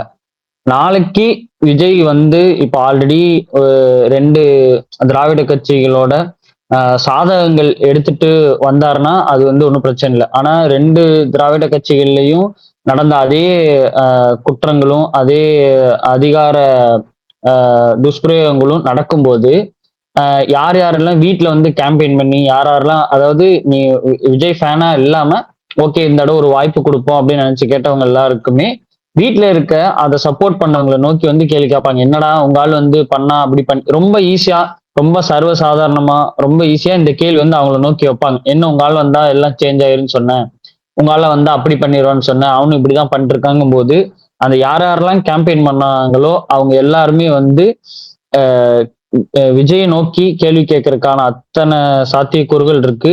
எந்த அளவுக்கு நம்பிக்கை வச்சு இன்னைக்கு ஓட் பண்ணிருக்காங்களோ அதே நம்பிக்கையை அவங்க கொஞ்சம் இழக்கும் போது திரும்ப கேள்வி கேட்கறதுக்கான ஒரு நல்ல ஒரு வாய்ப்பு இருக்குன்னு நினைக்கிறேன். அப்படி கேள்வி கேட்கதான் நம்ம அடுத்த சொசைட்டி வந்து இன்னும் பெட்டராகும்னு நினைக்கிறேன். அதுவும் இந்த எலெக்ஷன் வந்து பயங்கரமா நிறைய இந்த இன்ஸ்டாகிராம் ட்விட்டர் இதனால வந்துருச்சுன்னு நிறைய இது பண்ணிட்டு வராங்க. இனி போக போக நீ அடுத்த 5 வருஷத்துல இன்னும் பெனட்ரேஷன் வந்து ரொம்ப ஜாஸ்தியாகும். ஒரு சின்ன ப்ராப்ளம் எது வந்தாலும், ஏன்னா இப்போ அவர் வந்து நான் என்ன சொல்றேன்னா ஒரு சினிமாலையும் அவருக்கு எதிரான ஆளுங்க, இப்போ அரசியல் எதிரான ஆளுங்க வரும்போது ஒரு சின்னதா ஒரு தப்பு நடந்தா கூட அது பெரும் அளவுல விவாதிக்கிறதுக்கான எல்லா போக்கும் இருக்க போது. அடுத்த 5 வருஷத்துல இப்ப சினிமா, இப்ப நம்ம சினிடாக்கே எடுத்துக்கங்க, நீங்க எவ்வளவு சினிமா அடுத்த 5 வருஷத்துல எவ்வளவு சினிமா பேசினாலும் வாரத்துல ஒரு 2 நாளாவது அரசியல் பேசாம உங்களால தவிர்க்க முடியும். இதுக்கு முன்னாடி இந்த 5 வருஷத்துல ரொம்ப ரொம்ப இருக்கலாம்.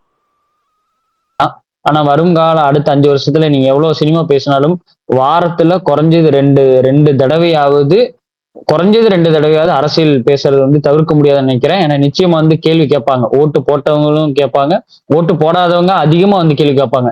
என்ன பிரகாஷ் ப்ரோ இவர் வந்தாரு, மெயினா பிரகாஷ் போட்டதை கேட்பாங்க, இவர் வந்தாரு அது பண்ணிருப்பேன்னு சொன்னாங்க, இன்னைக்கு இந்த பிரச்சனையா இருக்கு, இதுக்கு என்ன பதில் சொல்லுவாங்க, அது சம்பந்தப்பட்ட இப்ப நான் வரேன்னா நீங்க சொல்லுங்க, நீ என்னை கேட்கறதுக்கான ஆள் அது வந்து அதிகமா இருக்க போது அரசியல் விவாதங்கள் கேள்விகள் வர்றது வந்து ஒரு சமுதாயத்துக்கு ரொம்ப ரொம்ப நல்லது. இந்த கேள்வி கேட்கிற பழக்கம் நாளைக்கு வந்து இன்னைக்கு ஜெயிச்ச விஜய் நாளைக்கு தோக்கலாம். ஏன்னா வெற்றிங்கிறது நாளைக்கு திரும்ப இதே மாதிரி திமுகவோ அதிமுகவோ ஆட்சிக்கு வரும்போது இதே கேள்வி கேட்கிற பழக்கம் வந்து நமக்கு நிக்காது. திரும்ப நம்ம திமுகவை நோக்கி அதிமுகவை நோக்கி கேள்வி கேட்போம். அது அடுத்தடுத்து வர ஒரு யங் ஜெனரேஷனுக்கு ஒரு நம்பிக்கையை கொடுக்கும். அதுதான் அது ரொம்ப ரொம்ப ஸ்ட்ராங்கா நான் பிலீவ் பண்றேன். அது ரொம்ப சூப்பர் பாசிட்டிவ்னு நினைக்கிறேன் விஜய் ஜெயிச்சதுல. இல்ல ப்ரோ, இப்போ வந்து இது எல்லாமே வந்து கேள்வி கேட்கிறதோ மத்த இது அவர் தப்பு பண்றாரு இது எல்லாமே நம்ம ஒரு ரிப்போர்ட்டரா கேட்பாங்க, இல்லைன்னா ஒரு நம்ம ட்விட்டர்ல கேட்கறது இன்ஸ்டாகிராம்ல கேட்கறது இந்த மாதிரி இல்லாம இப்போ ஒரு ரியல் லைஃப்ல இப்போ அவர் இனிமே வந்து ஒரு சிஎம் ஆயிட்டாரு, ஒரு நலத்திட்டம் செய்யும் போது ஒரு இடத்துக்கு வரணும், சிஎம்மா நிறைய விழாவுக்கு வர மாதிரி இருக்கும், ஒரு பேரிடர் காலத்துல வந்து ஒரு பேரிடர் நடந்த இடத்துக்கு போற மாதிரி இருக்கும். அந்த இடத்தப்ப இவர் வந்து ஒரு ஸ்டார் அந்த ஃபேஸோட இருக்கும்போது அது நிறைய ப்ராப்ளம் வரும். இப்ப ஜெயலலிதா அவங்கள பாத்தீங்கன்னா அவங்க அதை வந்து கரெக்டா இது பண்ணிருப்பாங்க. இப்ப கலைஞர் அவர் வந்து அவரு பேசுறதுக்குன்ற ஒரு கூட்டம் தனியா வரும் இப்ப கலைஞர் அவருக்கு, பட் வந்து அவர் ஒரு நலத்திட்டமோ இது பண்ணும் போதோ அது ஒரு கட்டுக்கோப்பா இருக்கும். அதே மாதிரி ஜெயலலிதா அவங்களும் பேசுறதோ விழாவுக்கு ஒரு சில விழாவுகளுக்கு ஒரு அந்த ஒரு ஆக்ட்ரஸஸ்ன்ற பழைய இதுல இருக்கும் போது சொல்றேன் அந்த ஒரு கரிஷ்மா இருக்கும். பட் அதே நேரத்துல அவங்க வந்து ஒரு பேரிடர் காலத்துல நிறைய நீங்க பாத்திருப்பீங்க ரொம்ப வந்து ரொம்ப உள்ள வரமாட்டாங்க, ஒரு சில இடத்துல வருவாங்க, ரொம்ப வந்து இறங்கி வர்றதுன்னு சொல்லுவாங்களா அந்த மாதிரி வந்து ஜெயலலிதா அவங்க வரமாட்டாங்க. பட் வந்து அவங்க கட்சி ஆளுங்க எல்லாருமே வருவாங்க எல்லாமே செய்வாங்க. பட் வந்து ஒரு களத்துல இருந்து அந்த மக்களோட மக்களா நிக்கிறதுன்னு சொல்லுவாங்கல்ல, அந்த இடத்துல விஜய் எப்படி செயல்படுவாருன்னு கேக்குறேன். இப்ப வந்து கலைஞர் அதை செஞ்சாரு, எடப்பாடி அவர் செய்ய முடியும், ஸ்டாலின் அவர் அது வாய்ப்பு இல்ல. அது அது கண்டிப்பா ஜெயலலிதா அம்மாவோட அந்த ஒரு ஸ்டேச்சர், அந்த ஒரு பாலிடிக்ஸ், அந்த ஒரு ஸ்டேச்சர் தான் அவர் மெயின்டைன் பண்ணுவாரு. நீங்க இறங்கி இப்போ என்னன்னா ஒரு வெள்ளம் வந்துருச்சு, இறங்கி நின்று வேலை பார்க்கறது, ஒரு கிரௌடுக்குள்ள ரொம்ப அது வந்து நடக்காது. அது இந்த 5 வருஷத்துல நடக்காது. போக போக தான் குறையும். இப்போ இப்போ உதாரணத்துக்கு சொல்றேன்னா, இப்ப இந்த 5 வருஷம் த்ரூ அவுட் தமிழ்நாடு வர்றாருன்னு இப்ப நான் வந்து அவினாசினா, இந்த 5 வருஷத்துக்குள்ள அதிகபட்சம் இப்ப எங்களோட தொகுதிக்கு முதலமைச்சர் வர்றாருன்னா, மேபி இந்த 5 வருஷத்துல ஒரு அக்கேஷனலா வருஷத்துக்கு ஒரு தடவை இல்ல ஒரு 2 தடவை வச்சுட்டாலே ஒரு 10 டைம்ஸ் வருவார், அவ்வளவுதான். அப்போ ஒரு தடவை வரும்போதுமே ஓகே வர்றாங்கன்னா, இப்ப நீங்க சொன்ன மாதிரி அந்த ஆல்ரெடி சொன்னதா, இது முன்னாடி வரைக்கும் இருந்த கட்சி தலைவர்களுக்கு தொண்டர்கள் தனியா, மக்கள் தனியா அப்படி இருந்தாங்க. இதுல வந்து மக்களும் தொண்டரும் மெர்ஜாகி இருக்காங்க. அதனால சேம் அப்ரோச் தான் இருக்கும். அவரு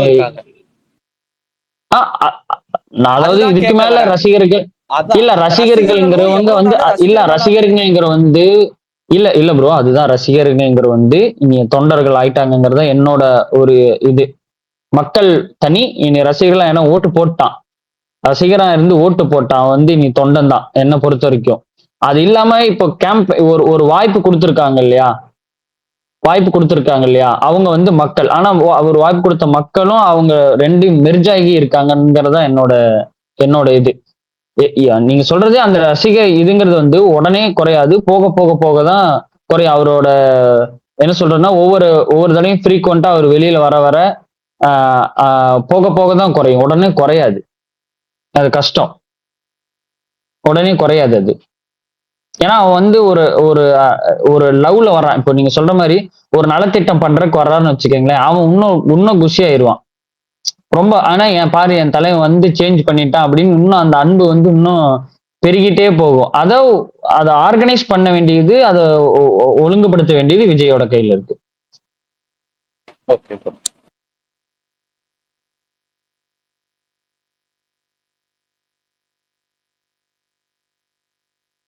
பிரகாஷ் ப்ரோ, நீங்க என்ன நினைக்கிறீங்க? பிரகாஷ் ப்ரோ நீங்களும் சொல்லிருங்க. பிரகாஷ் ப்ரோ இல்லைங்க, ஸ்டாருங்கிற ஸ்டேட்டஸ் மாறாதுங்க. எல்லாரும் ஸ்டாரா தான் பார்ப்பாங்க. அவரை வந்து எப்படினாலும் ஹீரோவை தான் பார்ப்பாங்க. அது ரொம்ப ரொம்ப ரொம்ப ரொம்ப கஷ்டம். அந்த வார்த்தையை நான் சொல்லிட்டா சரியாயிரக்காக தான் மதன் நீங்க சொல்லுங்கன்னு சொன்னேன். ஏன்னா வந்து எனக்கு மைண்ட்ல ஃபர்ஸ்ட் வந்தது அதுதான். ஏன்னா அவரை வந்து ஸ்டாருங்கிற ஸ்டேட்டஸை தாண்டி ஃபர்ஸ்ட் பார்ப்பாங்களா அப்படிங்கிறது எனக்கு ரொம்ப கஷ்டம். அதுவும் ரசிகர்கள் பார்த்துருவாங்க, ரசிகர்கள் தொண்டரெல்லாம் மாறிடுவாங்க. ஆனா பொதுமக்கள் பார்க்க மாட்டாங்க. பொதுமக்கள் இன்னும் ஹீரோவா தான் பார்ப்பாங்க. அது வந்து ஆனா இன்னும் ஒரு வருஷம் 2 வருஷம் அந்த ஆட்சி முறையில வந்து மாறலாம். அவர் வந்து பயங்கரமா பக்காவா வந்து எல்லாத்தையும் திட்டங்களை கொண்டு வந்து திட்டங்களை பயங்கரமா ஃபாலோ பண்ணி ஆட்சி முறை எப்படி நடக்குது அப்படிங்கறத பேஸ் பண்ணி தான் இதெல்லாம் போகும். ஆனா இந்த கூட்டங்கள் கண்ட்ரோல் ஆகுமா? கண்டிப்பா கண்ட்ரோல் ஆகாது. அதை வந்து இவங்க எப்படி அதை வந்து ஃபாலோ பண்ண போறாங்க, இவங்க எப்படி அதை நடைமுறை கொண்டு வர போறாங்க, அது நடைமுறைப்படுத்தல கொஞ்சம் கஷ்டம். ஏன்னா எப்படினாலும் இந்த ஓட்டு போட்டவங்க மட்டும் இல்ல, அந்த ஓட்டு போட்டவங்களுக்கு முன்னாடி இருக்க குழந்தைகள் இருக்குல்ல, இந்த 15 வயசுல இருந்து 18, 14, 15 வயசுல அவங்களுமே பாத்தீங்கன்னா ரசிகரா தான் ஃபர்ஸ்ட் இருப்பாங்க. அவங்க வந்து அப்ப அந்த கூட்டத்தை எப்படியா தலைவனை பார்க்கணும் அப்படின்னு தான் பாங்க, பிடிச்ச ஹீரோ பார்க்கணும் தான் வருவாங்க. அதெல்லாம் கொஞ்சம் நார்மலைஸ் பண்ணணுக்கு 1 வருஷம் ஆயிரும், மினிமம் 1 இயர் ஆச்சும் ஆகும் அவர் எல்லா கூட்டங்களையும் கலந்துக்கிறது போறது. ஆனா எனக்கு தெரிஞ்சு அவர் டக்குன்னு எல்லாத்துலயும் கலந்துக்க போறது கிடையாது, லிமிட்டடா தான் அவர் கலந்துப்பாரு. இப்ப ரொம்ப லிமிட்டடா தான் எல்லா விஷயங்களும் நடக்கும்னு தோணுது. அதெல்லாம் அதுக்கப்புறம் 1 வருஷம் 2 வருஷம் ஆனா தான் அதெல்லாம் தெரிய வரும் அப்படிங்கிறதா.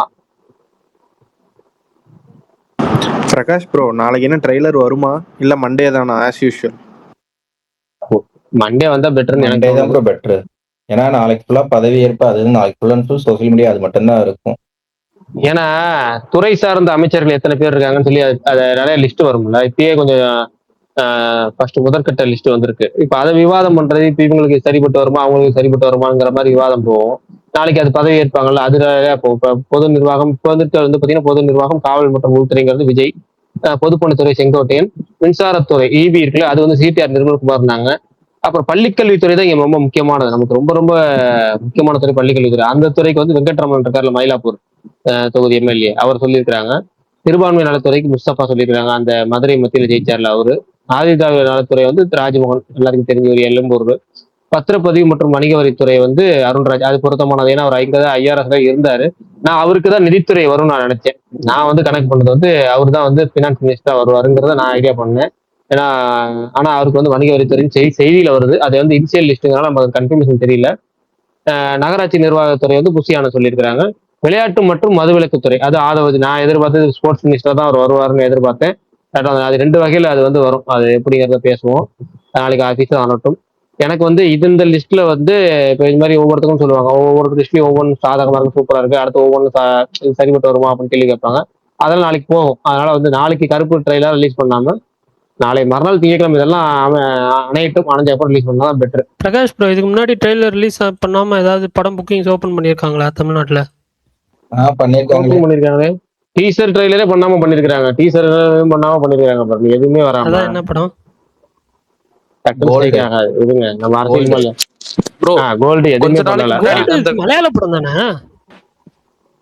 கோல்டு மலையாள படம், தமிழ் படம், மலையாள தமிழ் படம் தானே இல்ல அது. இல்ல, ஃபுல் மலையாள film, தமிழ் டப்ல பண்ணாங்க. பரணி மொத்தம் பண்ணிருக்காங்கல்ல. இன்னொரு படம் இருக்கா டக்குன்னு வரல விடுங்க. இல்லங்க இன்னொரு படம் பண்ணிருக்காங்க எதுவுமே வரலங்க. புத்திரம் படம் அவரு பிரேமலு. சரி இப்ப கடைசியா ஒரு விஜய் படம் வந்துச்சு இல்ல, விஜய் படம் ட்ரைலருக்கு முன்னாடி இந்த இப்ப இதுக்கு முன்னாடி வந்த படம் ஏதோ ஒரு படம் விஜய் படம் பாத்தீங்கன்னா ட்ரைலர் ரிலீஸ் முன்னாடி புக்கிங் ஓபன் பண்ணிட்டாங்க. புக்கிங் பயங்கரமா போய் அதுக்கப்புறம் ட்ரைலர் வந்துச்சு. அது என்ன படம்? கோட்டு நினைக்கிறேன். கோட்டா லியோவா எனக்கு தெரியல. பரணி ப்ரோ, நான் சிம்பிளா சொல்றேன், கத்தி படத்துக்கு ரிலீஸ்க்கு 2 நாளைக்கு முன்னாடி ட்ரெய்லரே வந்து. ஆமா அது வந்துச்சு. அது ரிலீஸ்க்கு 2 நாளைக்கு முன்னாடி வந்துச்சு. கத்திக்கலாம் கரெக்டா 22ஆம் தேதி ரிலீஸ், 20ஆம் தேதி ரிலீஸ் ஆச்சு. அந்த அக்டோபர் 20 வந்து கத்தி ரிலீஸ் ஆச்சு. ஓகே, நாளைக்கு பாப்போம். நாளைக்கு வந்து புக்கிங் ஓபன் பண்ணி பார்க்கணும். எனக்கு என்னன்னா இப்ப அந்த ஆனா எனக்கு என்னன்னா அதையும் சொல்லிடுறேன், எங்க ஊர்ல புக்கிங் ஓபன் பண்ண மாட்டாங்கன்னு தான் தோணுது. உங்க ஊர்ல வெளியே விழுந்தாலும் படம் ரிலீஸ்க்கு ஒரு நாள் முன்னாடி தான் ஓபன் பண்ணுவாங்க. டிஸ்ட்ரிபியூட்டர் யாருன்னு தெரியுதுல்ல, அதெல்லாம் தெரிஞ்சுமா கேக்குறீங்க? நாளைக்கே எல்லா இடத்துலயும் இதாகும்னு. இல்லங்க அவரு நமக்கு கொஞ்சம் ஃப்ரெண்டு தான், ஓகேவா? அவங்க டீம்ல ஒர்க் பண்றவங்க நம்ம ரொம்ப க்ளோஸ் ஃப்ரெண்ட்ஸ் தான். அவங்கள்ட்ட லாஸ்ட் டைம் கேட்கும்போது ஒரு படத்துக்கு 9 மணி ஷோ கேட்கும்போது வந்து அது ஒரு காரணம் சொன்னாங்கன்னு சொன்னேன். இனிமே கொஞ்சம் எக்ஸ்ட்ரா பூஸ்ட் அவங்க நிறைய படம் ரிலீஸ் பண்ணுவாங்க. அவங்கள்ட்ட நிறைய கொஞ்சம் நிறைய இந்த 7 மணி ஏதாச்சும் கேட்கற சொல்லி கேட்கலாம், பார்ப்போம். பிரகாஷ் ப்ரோ, இந்த 9 மணிக்கு வந்துட்டு நார்மலா ஜியோ அனுப்புவாங்களா ஒர்க்கிங் டே ரிலீஸ்னா? இப்ப இதுக்கு அனுப்புவாங்களா? இல்ல பரணி, நான் என்ன சொல்றேன்னா இந்த ஜியோங்கிற ஆப்ஷனே இல்லாம அது ஒரு இதாவே கொடுத்துடலாம், அனுமதியாவே கொடுத்துடலாம். நீங்க ஒரு நாளைக்கு 5 ஷோ ஓட்டிக்கலாம். முதல் ஷோ வந்து இந்த டைம்ல ஆரம்பிக்கலாம். 7 மணில இருந்து 9 மணிக்கு உங்க விருப்பப்பட்ட டேட்ல ஆரம்பிச்சுக்கலாம், டைம்ல ஆரம்பிச்சுக்கலாம். ஆனா 5 ஷோ தான் போடணும். 5 ஷோ கணக்கு காமிச்சிடும். அதுக்கு மேல போடக்கூடாதுங்கிற மாதிரி. இந்த 4 ஷோன்னு இருக்கிறது 5 ஷோவா மாத்திக்கலாம். இப்போ வரைக்குமே எல்லா ப்ரோ அப்படி இருந்தா டெய்லியும் பரணி நான் சொல்றது புரியுங்களா? டெய்லி உங்களுக்கு விருப்பம்னா பண்ணீங்க, டெய்லி பண்ண மாட்டாங்க. அதாங்க உங்களுக்கு தேவைனா மட்டும் தாங்க பண்ணுவோம். டெய்லி 5 ஷோ ஓட்டி அவங்க என்னங்க பண்ண போறாங்க? கும்பல் வரணும்ல, கரண்ட் பில் அவங்க தானே கட்டணும். டெய்லி எல்லாம் போட மாட்டாங்க, அதே மாதிரி எல்லா படத்துக்குமே போட மாட்டாங்க. அதுதான் ஃபர்ஸ்ட். ஆமா அதெல்லாம் ரிலீஸ் ஆகிற அன்னைக்கு போடுவாங்க. அது ரிலீஸ் ஆகிற அன்னைக்கு புது படம் ரிலீஸ் ஆக டக்குன்னு போட்டுருவாங்களா? இப்ப தாய் கிழவி நல்ல எக்ஸ்பெக்டேஷன் தான், தாய் கிழவி டக்குன்னு போட்ட மாட்டாங்க. எல்லா ஊர்லயும் நல்லா இருக்குன்னு வந்ததுக்கு அப்புறம் தான் ரிப்போர்ட் அப்புறம் தான் போடுவாங்க. அந்த மாதிரி என்ன சொல்றேன், நல்லா இருக்கு ரிலீஸ் சனி ஞாயிறு ஓடிடுச்சு, அதுக்கப்புறம் திங்கக்கிழமை உங்களுக்கு 5 ஷோ ஓட்டணும் ஹவுஸ்ஃபுல்லா போகுது அப்புறம் டக்குன்னு நீங்க பர்மிஷன் வாங்காம நீங்க காலைல ஒரு 7 மணிக்கு 9 மணிக்கு ஷோ ஆட் பண்ணிக்கிறோம் வச்சுக்கலாம். ஒரு ஃபிளெக்சிபிள் டைம், ரெண்டு டைம். நான் ஃபிளெக்சிபிள் ரேட் கேட்க மாட்டேன், பட் ஃபிளெக்சிபிள் 2 டைம் கேட்பேன், ஷோ டைம் கேட்பேன். ஃபிளெக்சிபிள் நீங்க காலைல 7 மணிக்கு நான் போட்டுக்கலாம், 5 ஒரு நாளைக்கு 4 ஷோங்கிறத ஒரு நாளைக்கு 5 ஷோவா மாத்திக்கலாங்கிற அதை மட்டும் கொடுத்தா நல்லா இருக்கும். அதை வந்து கேட்டு வாங்கிட்டாங்கன்னா நல்லா இருக்கும். ரிலீஸ் அன்னைக்கு மட்டும் காலைல எந்த பர்மிஷன் போட்டு ஜியோக்காக நிக்காம அதுக்காக புக்கிங் டிலே பண்ணாம ஓடு 7 மணிக்கு ரிலீஸ் அன்னைக்கு 7 மணிக்கு ஷோ. அதுக்கப்புறம் சனி ஞாயிறு நல்லா படம் போச்சுன்னா 7 மணிக்கு ஷோ போடுவோம், இல்ல 9 மணிக்கு போடுவோம். சனி ஞாயிறு முடிஞ்ச ஒரு வீக்கெண்ட்ல திரும்ப 11 மணிக்கு ஷோ போட்டுக்குவோம். நம்ம விருப்பம், நம்ம படம், நம்ம காசு போட்டிருக்கோம், நம்ம இது பண்ண அப்படி போகணும். ஆடியன்ஸ் விருப்பப்பட்டா வர போறாங்க, நம்ம காசு நம்ம விருப்பப்பட்டா போக போறோம், இல்லைன்னா இல்ல. அந்த மாதிரி வரணும். இதை ஒரு கரெக்டா ஒரு ஜியோ போய் கேட்டு பர்மிஷன் போட்டு கலெக்டர் ஆஃபீஸ் கொடுத்து அவங்க இல்லைன்னு சொல்லி அதனால புக்கிங் டிலே ஆகுது. அந்த மாதிரி வராம இப்படி பண்ணா நல்லா இருக்கும். பிரகாஷ் ப்ரோ, எனக்கு ஒரு டவுட். இந்த ஆர்டரை வந்து சிஎம் பாஸ் பண்ணலாமா இல்ல கோர்ட்ல இருந்து அவங்க தான் பாஸ் பண்ணுமா? இது இல்ல ப்ரோ, சிஎம் நினைச்சா பண்ணலாம், என்னன்னா ஆனா அதிகாரிகள் தான் அதை முடிவெடுக்கணும். என்னன்னா இந்த லாக்டவுனுக்கு முன்னாடியே வந்து ஒரு ஆர்டர் போட்டாங்க. சினிமா மால் எல்லாமே வந்து 24/7 ஒர்க் பண்ணலாம்னு சொல்லி ஆர்டர் எல்லாமே போட்டுட்டாங்க. மறுபடியும் லாக்டவுன் வந்தாங்காட்டி தான் மறுபடியும் அந்த ஆர்டர் வாபஸ் வாங்கிட்டாங்க. அது ஆல்ரெடி அனௌன்ஸ் பண்ண ஆர்டர் தான் அது. அந்த லாக்டவுனுக்கு முன்னாடி வருஷமே அது அனௌன்ஸ் பண்ணாங்க.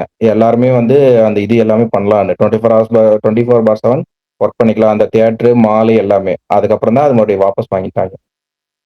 சரி பார்த்து பண்ணி கொடுங்க பல்தானே, ஒரு 7 மணிக்கு ஆச்சு கிடைக்கிற மாதிரி. மெய்யே நான் இதை வந்து ஒரு வருஷமா சொல்லிட்டு இருக்கேன். மெய்யே எனக்கு இந்த 4 மணி 5 மணி எல்லாம் வேணாம், 7 மணிக்கு கொடுங்க. இந்த வேலைக்கு போறவங்க எல்லாம் காலையில 7 மணிக்கு பார்த்துட்டு 10 மணிக்கு நேரம் வேலைக்கு போயிடுவாங்க. 9 மணினா டிஸ்டர்பா இருக்கும். அதே மாதிரி 7 மணிக்கு இப்போ தேட்டருக்குள்ள போயிட்டாங்கன்னா வெளியே ஆடுற கூட்டமும் கம்மியாயிரும். ஃபர்ஸ்ட் கூட்டமும் கம்மியாயிரும். நிம்மதியா இது என்னது ரோடு எல்லாம் நிம்மதியா இருக்கும். 7 மணிங்கிறது நான் முதல்ல இருந்து சொல்லிட்டு இருக்கேன். கோட்டுக்கு முன்னாடி இருந்தே கோட்டுக்குல இருந்து கத்திக்கிட்டு இருக்கேங்க. 7 மணிக்கு கொடுங்க, 7 மணிக்கு கொடுங்கன்னு. நான் என்ன பண்றது? நீங்க ஏதாவது லெட்டர் அனுப்புங்க. முதல்ல ஆட்சியில ரிலீஸ் ஆகிற படம் நீங்க ஏதாவது லெட்டர் அனுப்புங்க, கையெழுத்து போட்டு கொடுக்கணும். எனக்கு அதுதான் இந்த லெட்டர் போகுமான்றதான் தெரியல. லெட்டர்ல என்ன டைம் சொல்ல போறாங்கன்னு தெரியல. இன்னொரு விஷயம், இங்க 7 மணி ஷோ போட்டாங்கன்னா ஓவர்சீஸ்ல ஒரு ஓப்பனிங் நல்லா இருக்கும். ஏன்னா இப்ப இங்க 9 மணி போடுறதுனால அங்க வந்து லேட் நைட்டு அங்க 11 மணியா? அதான் 11 மணியோ 11:30 அப்ப படம் முடியறப்ப 2 மணி 3 மணி, அதனால வரமாட்டாங்க. இப்போ இதுவே வந்துட்டு 7 மணி சொன்னா 2 மணி நேரம் முன்னாடி. ஸோ 9 மணிக்குன்னா 12 மணி முடிஞ்சிடும். அங்கேயும் வந்துட்டு என்ன சொல்ல, அந்த ஓப்பனிங் நல்லா இருக்கும் எல்லா படத்துக்குமே சொல்றேன். பர்னி ப்ரோ, இவர் என்ன ஜீத்து வந்து சர்ப்ரைஸா இருக்கும், ரொம்ப எக்ஸ்பெக்ட் பண்ணியெல்லாம் வராதீங்க அப்படின்னு எல்லாம் சொல்லியிருக்காரு. அவர் என்ன சொல்லியிருக்காருன்னா, சர்ப்ரைஸ் இருக்கும் ஆனா ரொம்ப எக்ஸ்பெக்ட் பண்ணாதீங்க அப்படின்னு சொல்லியிருக்காரு. சின்ன சின்ன சர்ப்ரைசஸ் இருக்கும். இல்ல எனக்கு புரியல. நான் என்ன இதை மலையாளத்திலயா சொன்னேன் மெய்யலகா? அதையே இல்ல என்ன அது இப்ப என்னாச்சு? இல்ல எனக்கு புரியல. நாங்க ஓவர் ஹைப்ல இருக்கோம். திடீர்னு இப்ப சொன்னதையே தான் நீங்க திருப்பி சொல்லியிருக்கீங்க. ஓவர் ஹைப் பண்ணாதீங்க, ஓவர் ஹைப் ஆகாதீங்க. எனக்கு புரியல. 2 படத்தை அப்படி எழுதிட்டு ஓவர் ஹைப் ஆகாதன்னா எப்படிங்க ஆகாம இருக்கிறது? ட்ரைலர் பாத்தீங்களா? நான் இன்னும் பார்க்கவே இல்லை. பொழுது வந்ததையே மறந்துட்டேன். இனிமேல் தான் போய் பார்க்கணும். நான் எல்லாம் முடிஞ்சு எல்லாம் இது வந்ததுக்கு அப்புறம் தான் போய் பார்த்துட்டு வந்தேன். நல்லா தான் இருந்துச்சு. எனக்கு கடைசி நல்லா போயிட்டு இருந்துச்சு. அந்த கடைசியில அந்த போனை பார்த்து ஒரு ரியாக்ஷன் கொடுத்தாங்க. ரைட்ரா, இந்த வாட்டி போன் மூலியமா ஏதோ வரப்போகுது, என்ன செய்ய காத்திருக்காரோ அப்படிங்கிற மாதிரி தான் இருக்கு ஜார்ஜ் குட்டி. இல்ல ஃபர்ஸ்ட் 2 இதுலயுமே அவருக்கு என்ன வரப்போகுதுன்னு தெரிஞ்சு இது பண்ணிட்டு இருந்தாங்க. இப்ப என்ன வரப்போகுதுன்னு தெரியாம அந்த பயத்திலேயே இருந்து ஒன்னு வருது. அதை எப்படி டேக்கிள் பண்றாருன்றதுதான் படம். இல்ல ப்ரோ, செகண்டுமே வந்து தெரியாம இருந்தது தானே. செகண்டுமே அப்படி ஒண்ணு இருக்கு. செகண்டுமே தெரியுமே. இதுதான் என்னைக்காவது ஒரு நாள் இது நடக்கும்னு தெரிஞ்சுதானே அது ப்ரிப்பேர் ஆகி தானே இருப்பாரு. சோ அதுதான் தேர்ட்ல வந்துட்டு இதுக்கப்புறம் என்ன வந்துட போகுதுன்ற நமக்குமே அந்த கேள்வி இருக்கிறப்போ அது ஒரு வகையில வருது. அதை எப்படி டேக்கிள் பண்றாங்கன்றதுதான் பார்ப்போம். நல்லா எனக்கு 1 பார்த்து முடிச்சதுக்கு அப்புறமே 2 எப்படி ஸ்டார்ட் பண்ண போறாங்கடான்னு இருந்துச்சு. பை த ஃப்ரேம் 1ல இருந்தே உட்கார வச்சுட்டான். பார்ப்போம். 4-5 வருதான் பல்தான். இன்னைக்கு இது கேட்டீங்களா? வலைபேச்சு காஞ்சனா சீரிஸ் ஸ்டாப் ஆகுதா? மெய்யழகன், நான் சினிமா நியூஸை ஃபாலோ பண்ணியே பல மாதங்கள் ஆச்சு. நீ வேற. இல்ல ஏன் ஸ்டாப் ஆகுதா? இது ரீசன் சொன்னாங்களா? அவரு புதுசா ஒரு பிரான்சைஸ் காஞ்சனா 4 என்னாச்சு? காஞ்சனா 4 என்னாச்சு? அதான் பிரகாஷ் ப்ரோ, காஞ்சனா 4ஓட அது முடியுதான். அது முடிச்சிட்டு இதே மாதிரி ஹாரர் ஃபேண்டசி எலிமெண்ட் உள்ள ஏதோ கொண்டு வந்து காஞ்சனா மாதிரி இன்னொரு சீரிஸ் ஏதோ ஆரம்பிக்கிறாங்க. ஆல்ரெடி அவர் அதத்தாங்க பண்ணிட்டு இருக்காரு. எனக்கு புரியலையே. காஞ்சனா சீரிஸ் ஃபேண்டசி தானே பண்றாரு. அதத்தான் சொல்றேன் பர்னி ப்ரோ. இதே மாதிரி இன்னொரு சீரிஸ் ஃப்ரெஷ்ஷா ஆரம்பிக்கிறாராம். இதை க்ளோஸ் பண்ணிட்டு 4ஓட க்ளோஸ் பண்ணிட்டு ஃப்ரெஷ்ஷா ஒன்னு ஸ்டார்ட் பண்றாராம். சரி ரைட், நம்ம போ. அதாவது ராகவான்னு கேரக்டர் பேரை தூக்கிட்டு வேற ஏதாவது பேர் வைப்பாரு. அப்ப தூக்கிட்டா வேற ஏதாவது ஃப்ரெஷ்ஷா உங்களுக்கு இருக்கு. இந்த கான்செப்ட் ராகவாங்கிற பேர் தானே உங்களுக்கு ஒவ்வொரு படத்துலயும் ராகவான்னு அந்த கோவை சர்லா வாய்ஸ்ல கூப்பிடுறது. கோவை சர்லா, ஸ்ரீமன், அவங்க பேர் தேவதர்ஷினி, ராகவாங்கிற பேர் இது இல்லாம அந்த படம் எடுத்துப்பாரு. அப்போ ஃப்ரெஷ்ஷா இருக்கும்ல. இல்ல அதுதான் ராகவாக்கு பதிலா ராமன் வந்து காப்பாத்துவாரு, இல்ல சிவன் வந்து ஆஞ்சநேயர் வந்து காப்பாத்துவாரு. அப்படி சொல்றீங்களா? Right, okay. இது வேணா பாசிபிள் இருக்கு. கண்டிப்பா ஹனுமான் வருவாரு அப்புறமேட்டு. ஆனா ஏன்னா இவர் ராகவேந்திரா மட்டும் கொண்டு வர மாட்டாரு இவரு. ஆனா ஹனுமான் மத்த யாராவது கொண்டு வந்துருவாரு. இப்படி கூட காட்டலாம்ல பிரகாஷ் ப்ரோ. இப்போ வந்து காஞ்சனா சீரிஸ்ல எல்லா பேயும் நல்ல பேய் தானே, அந்த பிரான்சைஸ்ல கெட்ட பேயா காட்டலாம்ல. எனக்கு பிரகாஷ் ப்ரோ ராமனே ஆவியா வந்து புகுந்தா எப்படி இருக்கும்? ஐயா ஆவின்னு சொல்லாங்க, சாமின்னு சொல்லுங்க. இல்லன்னா அதுக்கு ஒரு கேஸ் வந்துடும். பிரகாஷ் ப்ரோ, இந்த தடவையாச்சும் அந்த கிராண்ட் ரிலீஸ் எங்களுக்கு கிடைக்குமா? ஒரு நிமிஷம். சாரி மெய், ஒரே நிமிஷம். இந்த ராமர்னு சொல்ல வந்து எனக்கு ஸ்ட்ரைக் ஆச்சு. இது பிரகாஷ் ப்ரோ, நீங்க வாலா 2 பாத்துட்டீங்களா? இல்லங்க, பாக்கலையா? சரி, ஓகே. இல்ல எனக்கு என்னன்னா, நான் ஒரு 3/4 மணி நேரம் தான் பாத்திருக்கேன். அதுல ஒரு இதுல வந்து வேஷம் போட்டு அடி வாங்குவாங்க. அதுல எல்லாத்துலயுமே வந்து சாமி கேரக்டர்ஸ் போட்டு அடி வாங்குவாங்க.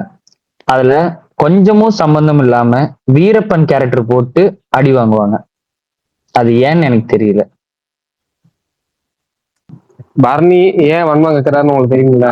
அதுதான் அந்த மாதிரி இது வந்து நான் தொடர்ச்சியா அது நிறைய மலையாள படங்கள்ல பார்த்துட்டு வந்திருக்கேன். எல்லாத்துலயும் இருக்கும். ஏன் இப்ப கடைசியா வந்து சூப்பர் படமா ஒண்ணு படம் சொன்னால, என்ன படம், சம்பவம் அத்தியாயம் 3. அதுலயுமே அதை மறைமுகமா பண்ணிருப்பாங்க, உங்களுக்கே தெரியும், 2 சீன்ல பண்ணிருப்பாங்க. அது நிறைய மலையாள படத்துல இருக்கு மதன். அது நார்மலைஸ் ஆகி நார்மலைஸ் பண்ணுவாரு அந்த மாதிரி இல்ல பரணி. ஏன்னா நாங்க வந்து இல்ல நான் சொல்றேன், நாங்க வந்து இப்போ ஒரு என்ன சொல்றேன்னா 2000 ஏர்லி 2090s அந்த மாதிரி மலையாளம் அப்படின்னாலே சேச்சின்னா அந்த ஜாக்கெட்டை போட்டு நாயர் கடை சாய கடை அதெல்லாம் நாங்க தாண்டி எவ்வளோ வந்துட்டோம். நீங்க இன்னும் இதுல நீங்க அடிக்கடி வந்து சொல்லுவீங்க எங்க ஸ்டேட் வந்து கேரளா வந்து தி பெஸ்ட் ஸ்டேட் அப்படின்னு நீங்க அடிக்கடி சொல்லுவீங்க.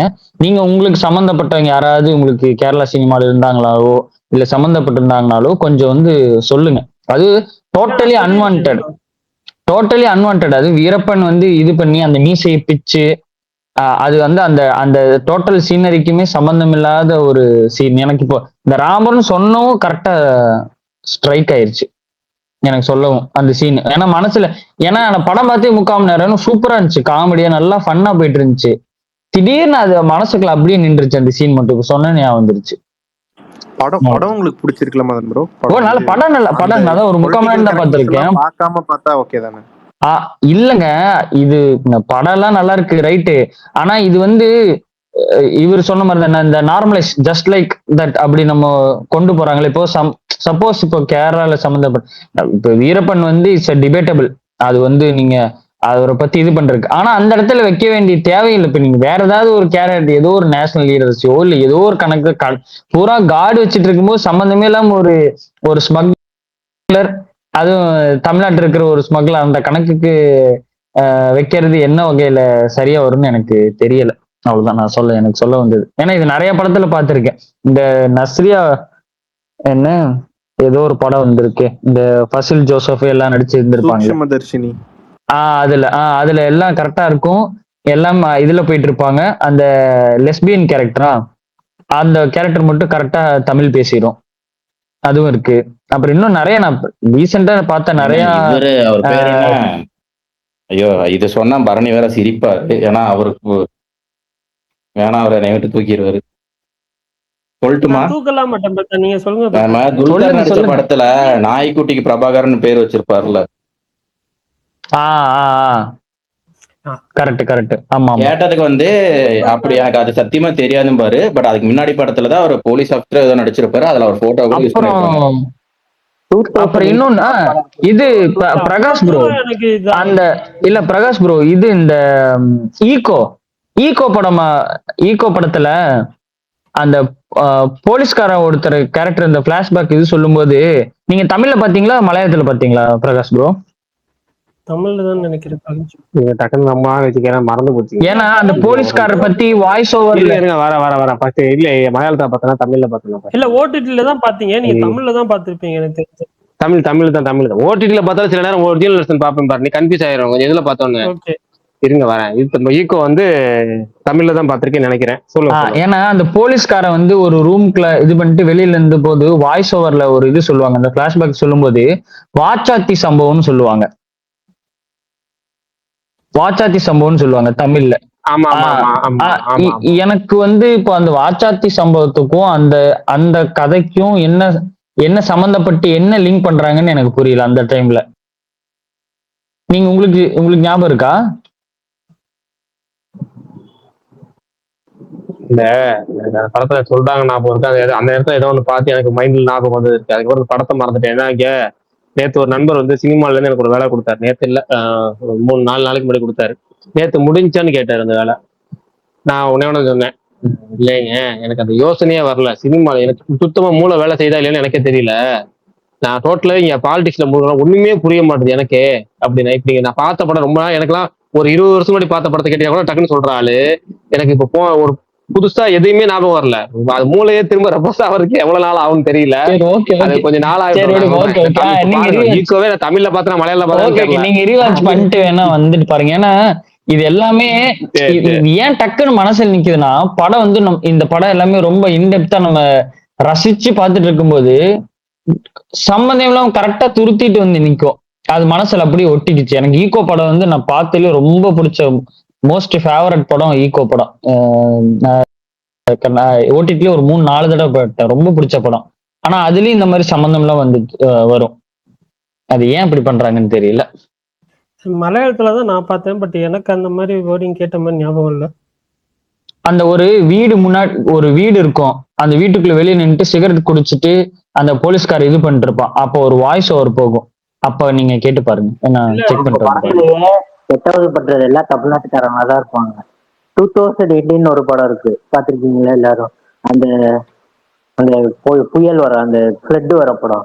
அதுல வந்து இவர் நடிச்சிருப்பார், நம்ம மெட்ராஸ்ல வருவார்ல அன்பு, அந்த கேரக்டர். அவர் நடிச்சிருப்பாரு. அவர் வந்து ஸ்மக்லிங் பண்ணிட்டு வருவாரு கேரளாக்குள்ள. ஆனா அவர் தமிழ்நாட்டுக்காரர். அவங்க கேரளால முக்காவாசி படத்துல தப்பு பண்றவங்க எல்லாம் தமிழ்நாட்டுக்காரங்க தான் இருப்பாங்க. அதுதான் சொன்ன மாதிரிதான். அது நிறைய காலங்காலமா நிறைய மலையாள படங்கள்ல பல வருஷத்துல இருந்தே வந்துட்டு அது நிறைய இது இருக்கு. இப்பயும் அது பண்ணிட்டு தான் இருக்காங்க. ஆனா இது முன்னாடி ரொம்ப இருந்துச்சு, இப்போ கொஞ்சம் கம்மியாயிடுச்சு. பட் இருக்கு, ஆனா இருக்கு. நீங்க சொல்ற மாதிரி அது வந்து தப்பு தான், இல்லைன்னு சொல்ல மாட்டேன். ஒரு இதுலயும் வந்துட்டு இருக்குதான். இல்லைன்னு சொல்ல மாட்டீங்க, ஆனா இருக்குன்னு வேற சொல்லுவீங்களோ. இருந்தா ஏன்னா சரி பிரகாஷ் ப்ரோ, அது இந்த கிராண்ட் ரிலீஸ் இந்த தடவையாச்சும் எங்களுக்கு கிடைக்குமா, இல்ல இந்த தடவையும் சும்மா வாய் வார்த்தை தானா? படமே இல்லாம காஞ்சி கிடக்குறாங்க. படமே இல்ல, அதனால ஒட்டு மொத்தமா எல்லா தியேட்டர்லயும் அதான் ரிலீஸ் ஆகும். 15ஆம் தேதி சின்ன படம் சட்டென்று மாறுது வானிலைன்னு ஒரு படம் ரிலீஸ் ஆகும். 75 தேட்டர்ல இருந்து 100 தேட்டர் ரிலீஸ் ஆனாலே பெரிய விஷயம்.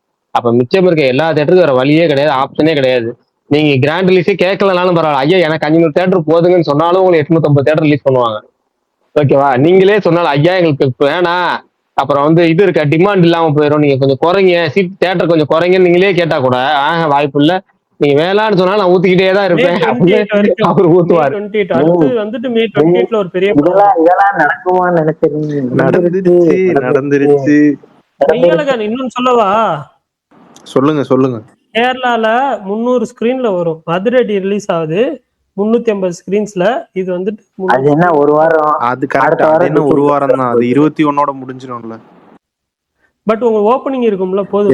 எங்களுக்கு இந்த தடவை டிஎனும் ஏபியும் பெரிய ரிலீஸ், அது போதும் எங்களுக்கு. ப்ரோ என்ன ப்ரோ இது எப்படி ப்ரோ இருக்கும் நினைக்கிறீங்க? ரெட்ரோ மாதிரி ஓபனிங் இருக்குமா? ரெட்ரோக்கு நல்ல ஓபனிங் இருந்துச்சு. ரெட்ரோ ஓபனிங் வராதுக்கு அதான் கொஞ்ச நேரத்துக்கு முன்னாடி சொன்னேன் டீடைல். எனக்கு தெரிஞ்சு ஓபனிங் வராது. பிரகாஷ் ப்ரோ நான் சொல்லவா, ட்ரெய்லர் வந்து ஒரு ஹைப் கிரியேட் பண்ணுச்சுன்னா கண்டிப்பா ஓபனிங் வரும். ஹம்சா வேலையை கரெக்டா பாக்குறாரு. ரெட்ரோ அளவுக்கு பேசவே இல்ல பரணி ப்ரோ. ரெட்ரோ அளவுக்கு வராது. ஏங்க இங்க பாருங்க, ரொம்ப சிம்பிள். ரெட்ரோ வந்து மே 1 எல்லாத்துக்கும் லீவு, ஸ்கூல் லீவுன்னு சம்மர் லீவுன்னு சொல்லலாம் இங்க. ஆனா அவங்க அந்த மெட்ரோ வந்து பப்ளிக் ஹாலிடே, எல்லாத்துக்கும் லீவு. ஓகேவா? இங்க ரிலீஸ் பண்றது ஒர்க்கிங் டே. முதல் நாள்ல இருந்து ஒர்க்கிங் டே தானே. 14 வியாழக்கிழமை, வெள்ளிக்கிழமை கூட கிடையாது, வியாழக்கிழமை. ஓகேவா? அடுத்து வந்து இப்ப அரசியல் பரபரப்பு திங்கக்கிழமை வந்து செவ்வாய் வரைக்கும் போகும் அநேகமா. ட்ரெயில திங்கக்கிழமை ரிலீஸ் பண்ணாங்கன்னா செவ்வாய்க்கிழமை ஓரளவுக்கு அதை கொஞ்சம் நல்லா பேச்சு வரல ஆகலாம்னு வச்சுக்கோங்க. கடைசி கட்ட பரபரப்பு பயங்கர ஹைப் ஆகணும், அப்படி ஏதாவது பண்ணாங்கன்னா தான் வந்து நீங்க எதிர்பார்க்குற இந்த ரெட்ரோ ஓப்பனிங் தாண்டும். இல்லைன்னா அந்த ரெட்ரோ ஓப்பனிங்குள்ளேயே தான் இருக்கும்னு நினைக்கிறேன். அதுக்கப்புறம் உங்களுக்கு படம் சூப்பரா இருந்துச்சுன்னா வேற லெவல்ல பிச்சுக்கிட்டு போடும். ஏன்னா சம்மர்லி ஹாலிடேஸ், பப்ளிக் படம் தேவை, என்டர்டைன்மெண்ட் தேவை. அரசியல் இருந்து நம்ம எல்லாத்துக்கும் ரிலாக்ஸ். இனிமேல எனக்கே 4 படம் தேவை. எனக்கு இப்ப நான் வந்து இந்த ஒரு 40 நாள் சுத்தின அரசியல் பேச்சுக்கும் அரசியல் யோசிச்சதுக்கும் அரசியல் வந்து நிறுவனமோ பண்ணதுக்கும் ஒரு 4 படத்தை பார்த்தா தான் மைண்ட் ரிலாக்ஸ் ஆகும். எப்படியா ஒரு கொரியன் படம், ஒரு மலையாள படம், ஒரு தமிழ் படம், பக்கா கமர்ஷியல்ல ஒரு கலந்து கட்டின ஒரு படம், தமிழ் படம், அப்படிதான் பார்த்துட்டு அந்த 4 வருஷம் 4 வகையில பார்த்துட்டுனா திரும்ப பழையபடி சினிமா அப்படிங்கிற மைண்ட் செட்டு போகும். நிறைய கொஞ்சம் உண்மையான சொல்ற கிரியேட்டிவிட்டி வரும். கொஞ்சம் கிரியேட்டிவிட்டி போய் நான் பார்த்த படங்களே மறந்து போற அளவுக்கு ஆக்கிருச்சு. அது போக என்னன்னா வேலை செய்ய முடியல. அதாவது ஒரு ஒர்க்குனா ப்ரொமோஷன்ஸ் ஒர்க்னாலும் அதுக்கு ஒரு கிரியேட்டிவ் ஏதாவது ஒரு பண்றது, அந்த யோசிக்கிறது, அப்புறமேட்டு கண்டென்ட் ரைட்டிங்லேயே சில விஷயங்கள் பண்ண முடியல. ரைட்டிங்லாம் மறந்து போய் 3 மாசம் ஆகுது. இப்போ ரைட்டிங் திரும்ப எழுதுவனா இல்லைன்னு கூட தெரியல. அது என்ன ஆகுங்கிறதெல்லாம் பார்க்கணும்.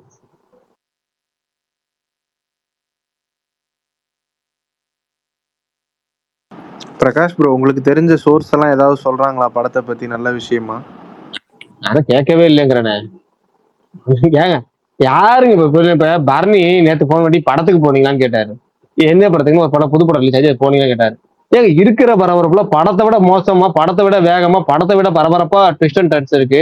இப்ப படத்தை போய் நம்ம 3 மணி நேரம் உட்காந்து செல்ல தொடாம இருந்தா என்ன ஆகும்? ஏங்க 10 நிமிஷம் பைக்கை ஏறி பைக்கை வீட்டுல இறங்குறதுக்கு 10 நிமிஷத்துல 10 விதமா மாறுது அரசியல். இதுல நான் 3 மணி நேரம் தேட்டருக்குள்ள உட்காந்து செல்ல ஏற பக்கம் அரசியல் அப்படி என்ன பண்றது? அதாவது நம்ம தெரிஞ்சுக்கிட்டு என்ன ஆக போகுது அப்படின்னு ஒண்ணு கேட்கலாம்.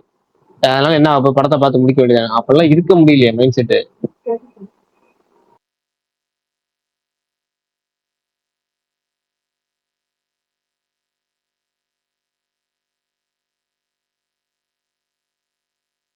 சரி, இனிமேலாச்சும் அரசியல் விட்டுட்டு சினிமா பத்தி பேசி சினிமாவோட இருப்போமாக அப்படின்னு தான் நீங்க பேச ஆரம்பிச்சோம். ஆனா பெரும்பாலும் அரசியல் தான் பேசணும். பார்ப்போம் என்ன ஆகுது பார்ப்போம். பரணி முடிச்சிடலாமா? முடிச்சிடலாம் ப்ரோ, முடிச்சிடலாம். நான் மெய்யல் வேணுமா ஓகே பாய். என்ன பரணி ப்ரோ என்னமோ சொன்னீங்க? உங்க மேல கோபமா இருக்கேன். யார் ஏன் மேலயா? ஏன் மேலயா? ஹம்சா ஹம்சா வேலை. துரந்தர்னு சொன்னாலயா? ஹம்சான்னு சொன்னா நான் எவ்வளவு இது எக்ஸைட்டடா பேசிட்டு இல்ல பரணி ப்ரோ, நீங்க இப்ப பண்ற வேலையை நான் மதராசிக்கு நான் பண்ணிருக்கேன். எனக்கு தெரியும் அது என்னன்ட்டு. கமல் ப்ரோட்ட வேணா கேட்டு பாருங்க. நீங்க எல்லாம் என்ன மெய்யோட அம்சாலாம் நீங்க பாத்தீங்கன்னா பாம்பின் கால் பாம்பரியும் அப்படிங்கிறாரு. ஓகே பாய், பாப்போம், நாளைக்கு சந்திப்போம். பிரகாஷ் ப்ரோ இந்த இதெல்லாம் தியேட்டர் லைவ் போடலாமா பிரகாஷ் ப்ரோ? பண்ணிட்டு இருக்காங்க நாளைக்கு. ஏங்க இந்த அநியாயம் பண்றீங்க? ஓவரா பண்ணாதீங்க. நான் சொல்றேன், டிவில வரப்போகுது, டிவில தான் ஓட போகுது. 24 hours டிவில வராத ஒரு விஷயம்னா பரவாயில்ல. ஏங்க இப்படி பண்றீங்க? கேட்கறது லாஜிக் இருக்கா? யூடியூப்ல வரும், டிவில வரும், எல்லா சேனல்லையும் போடுவான். நான் சொல்றேன் கேட்டீங்க, நாளைக்கு போடுறாங்க இங்க மதுரையில போட்டு போறாங்க. அதையுமே பாக்குறவங்க பாத்துட்டு போட்டுங்க. எல்லாம் இங்க என்னங்க பண்ண முடியும்? இவ்வளவு கிடைக்குங்கிறப்ப தியேட்டர்ல உட்காந்துட்டு ஏங்க செலவு பண்ணிக்கிட்டு? தியேட்டருக்காரங்க ஸ்டாரா இருக்கனால இந்த அதிக சேர்த்து காசாக தான் பார்ப்பாங்க. ஓகே பாப்போம். இப்படிதான் இருக்கும் கொஞ்சம் பழகிறதுக்கு வரைக்கும். இல்ல, நான் உண்மையாதான் போட்டேன். எனக்கு இது சொன்னாதான் சந்தேகம் வருது, சொல்ற வரைக்கும் இல்ல. பரவாயில்ல, நீங்க சந்தேகப்பட்டாலும் பரவாயில்ல. நான் நம்புறேன் பரணி ப்ரோ, நீங்க ஹம்சா இல்லைன்னு. இப்பதான் சொன்னீங்க.